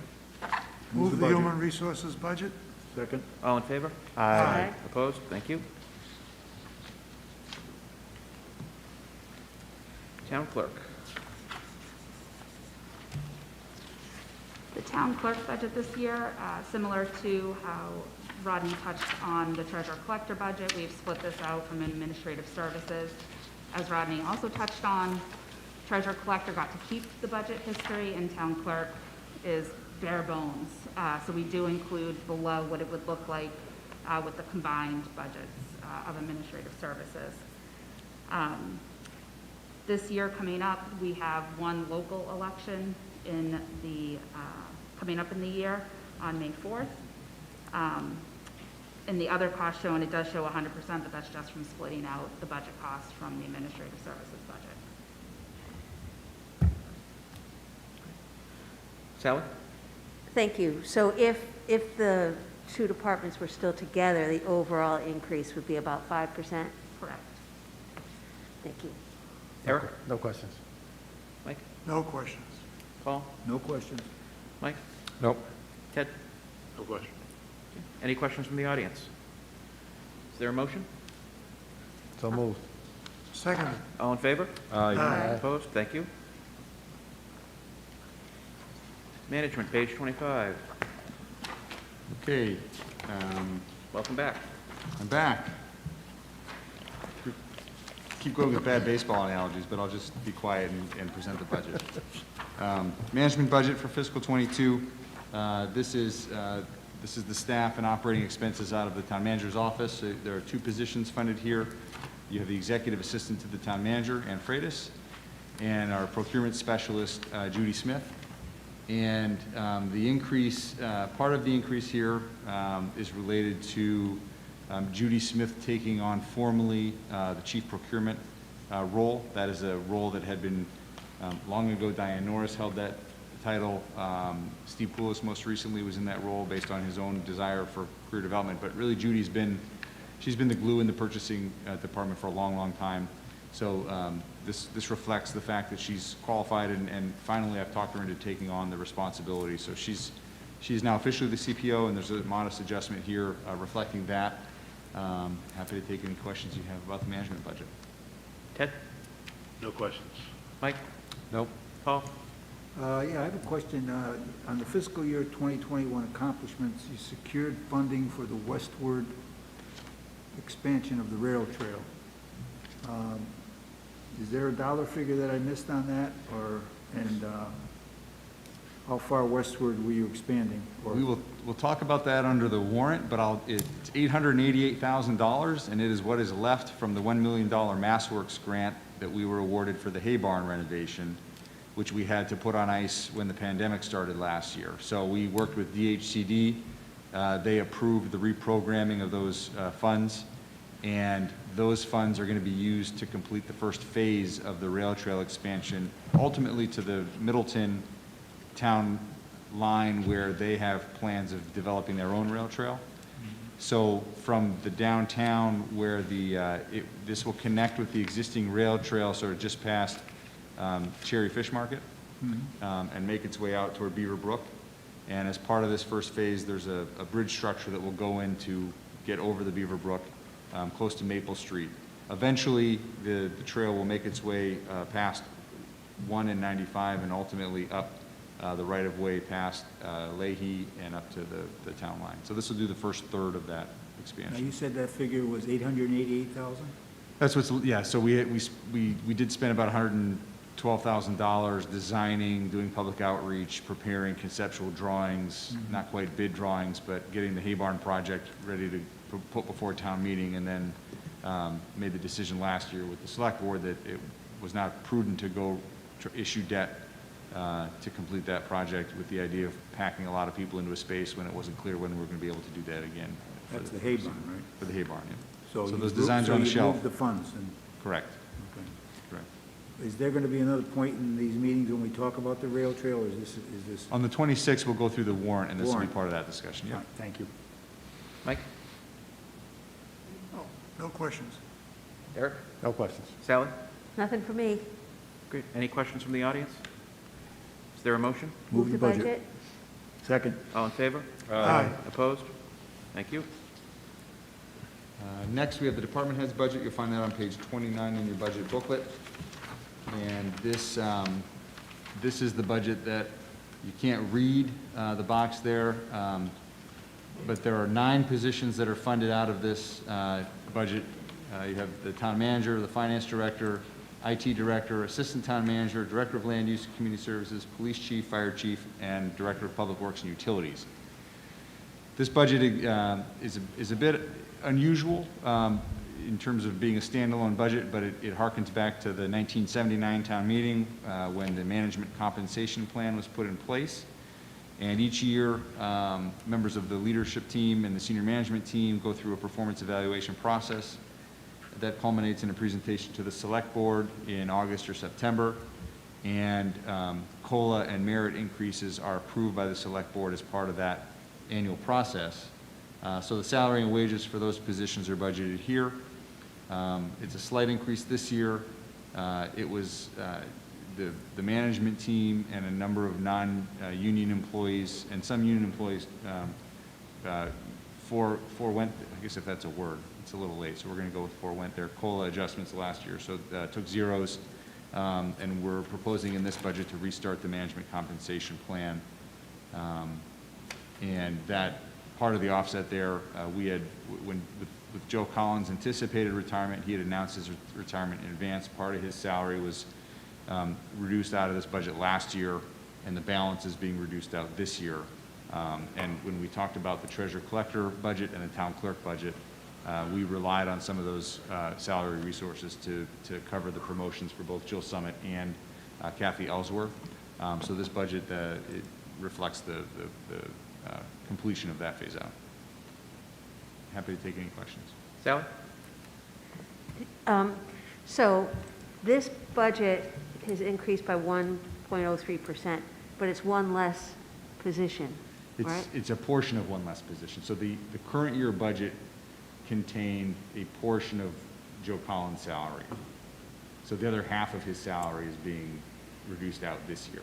So the 1.29 is net of a couple things. It's an increase that's being provided in anticipation of the MCP in the fall that is being offset by the residual from Mr. Collins' salary. So his full salary was not in the FY21 budget, a portion of his salary. Plus the But I'm looking at the 50/30. FTEs though, too. I mean, for fiscal '21, it was 9 FTEs, and for fiscal '22, it's 8. You're in the budget book.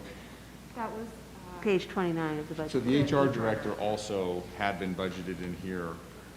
When we reorganized the HR department, we added, so funding for a position was added to the HR department and subtracted from this budget. So that was a net neutral in terms of bodies. Okay, I think I got it. Thank you. Eric? No questions. Mike? No questions. Paul? No questions. Mike? So the Joe Collins split, I guess we can call it, those two positions are no longer part of the management plan? They are, no, they are, but they're budgeted, so, yeah, the department head budget, yeah, Joe was the latest in a long line of multi-hat wears. Yes. Starting with Diane Norris, Lenny Marshall, Joe Collins, Peter Morandi, I'm probably forgetting a few. It goes back to. Yeah, so, the town clerk and the treasurer collector salaries are budgeted in their department budgets and not in the department head budget. So Joe had been budgeted in this budget. Those two positions are budgeted in their department budget. But they won't be, I mean, they're non-union, but they won't be. They are part of the compensation. They will be plan. part of the Yeah, there are about compensation 25 positions that are part of that plan. So those positions are funded in their department or division budgets. And then this group is budgeted, and has long been budgeted here, so. All set, Mike? Yep. Ted? All set. Anything from the audience? Is there a motion? I'll move the budget. Second. All in favor? Aye. Thank you. Legal counsel, down $10,000 this year because we won't be negotiating a cable contract renewal. That'll be completed in the current year budget. Pretty steady.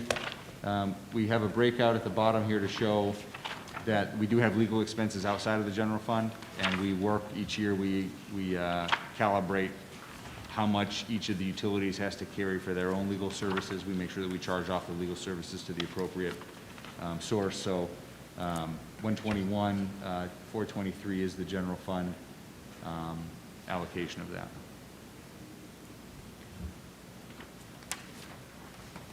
Ted, any questions?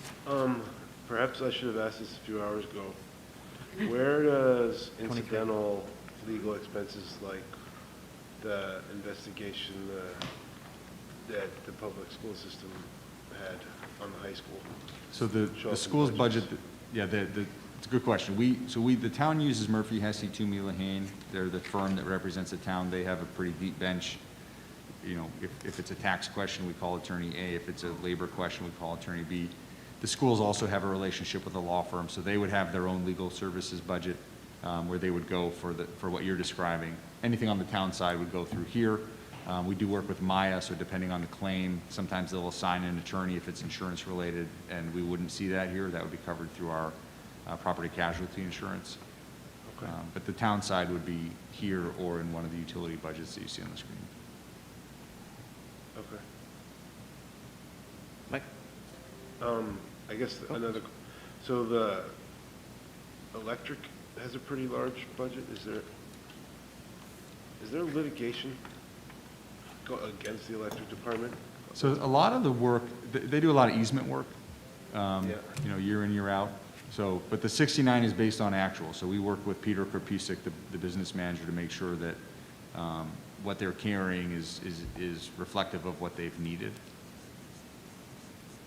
So there aren't any citizen? It doesn't include that amount, I don't believe, put on my electric municipal light board Okay. hat. That amount is being monitored and kept actively, but I don't believe that is being done by Murphy, Hesse, Toomey, Lehane. No, so electric also uses, they have a relationship with Koppelman and Page for some work that is specific to the utility side. I think that's it. Mike? Nope, thank you. Paul? Just briefly, you mentioned the legal, Ted mentioned the legal costs for the investigation from the education. Do we know what those figures were generally, or is that not set yet? Or is it still under? That's a question, it's not a secret, I don't know the answer off the top of my head, but we could find that out if that's an I was interest. just curious as to what that whole investigation cost us, or defense with the lawyers, with the attorneys. That's it. But fine, it's not that important. I mean, it's important. If you could get that for me, I'd appreciate it. Sure. Thank you. I think Rodney's writing it down right now. Mike? All set. Eric? Is the number that's up there based on a set number of hours that you just expect to use, or is that a retainer?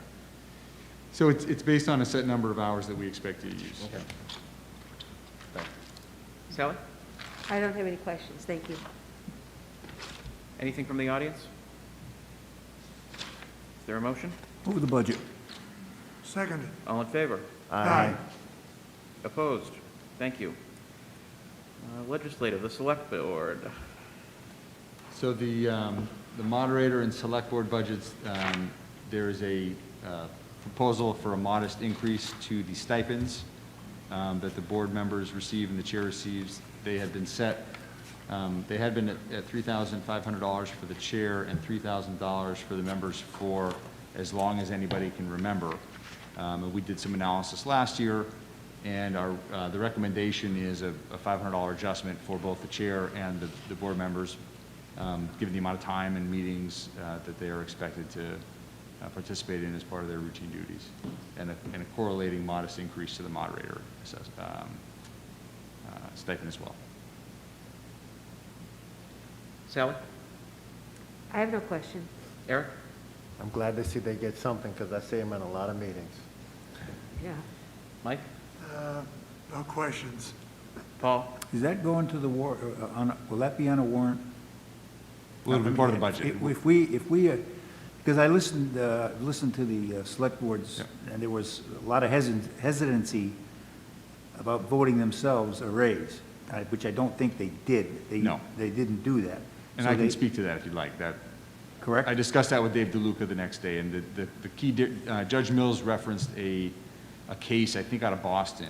Council. And the subtle difference, well, not so subtle, towns understand this, but the city council is the town meeting in a city. So if a city council is voting to adjust their own salaries, that is not allowed. In this case, town meeting is the appropriating body, much like a city council would be in a city, so there is no conflict. What goes to the town meeting is a recommendation, ultimately town meeting makes that So it's a determination. recommendation from us to town meeting. Correct. And town meeting will discuss it at that point. Correct.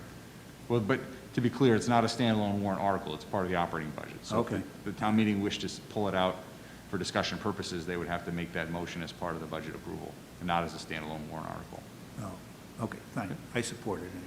Thank you. Mike? Yeah, Matt, I was elected in 1998. It was $3,000 in 1998, and as far as I know, it had been $3,000 for at least a decade before I was elected. So, you know, I mean, I'm going to support this, but frankly, it should be more than that. You know, it's ridiculous that we only, and no one's going to run for that position because they want to make money. But you know, for the time and effort that you put into it, the expenses that you run into, it should be at least $5,000 apiece. But I'll support it, at least for the first time in literally 40 years, they've increased it, so. Ted? Are there other benefits for select board? Like healthcare? Not if you want to get reelected. Yeah. So it's just the straight cash stipend? So there's also, I mean, incidental costs are also covered. Right, so right, but lunches, you if the board is but you don't participating have in, I access mean. to the healthcare plan or pension? Yeah, there is an option. It's pretty unusual. Typically, I think historically, maybe one member. It happened twice, and they were immediately voted out, so. But that is an option. You too should not contemplate doing that if you're elected.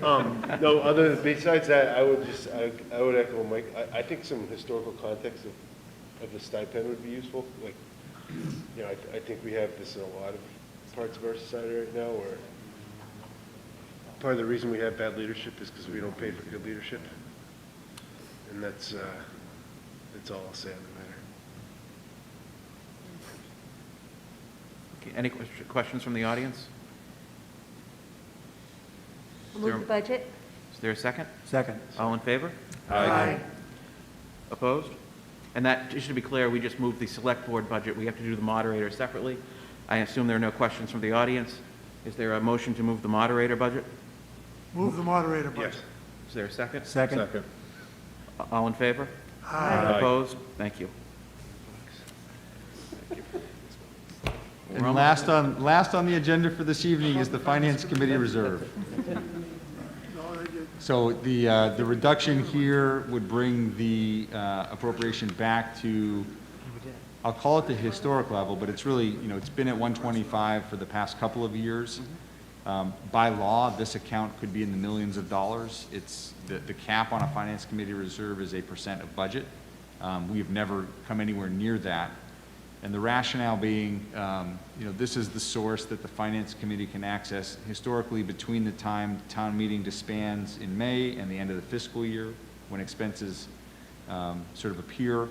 This gives towns an opportunity to address those financial surprises without having to reconvene a town meeting. So we have historically used this to cover everything ranging from the recruitment for a town manager when Wayne Marquis retired, to fire overtime, to healthcare related expenses. So it is a small but important appropriation.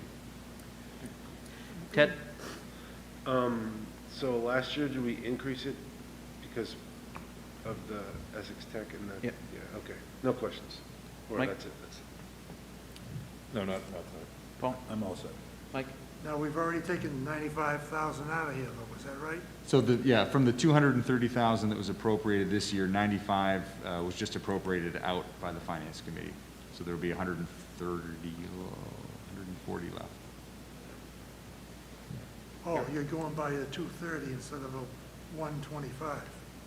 So there's 230 in the current year budget, and 95 was just appropriated out. Okay, I have a question. no questions. Eric? No questions. Sally? Nothing, thanks. Paul has a question? You took 95 out, Correct. and what happens to the, everything above 125? Is that, where does that go? So anything that is not expended flows to free cash the following year. Okay, thank you. Any questions from the audience? Is there a motion? I'll Move the this. budget. Is there a second? Seconded. All in favor? Aye. Opposed? Well, thank you, everyone. We reconvene tomorrow night at 7 PM here, right? Anything else from you, Mr. Town Manager? No. Okay. Thank you for a well-run meeting. Is there a motion to adjourn? Move. Seconded. All in favor? Aye. Thank you.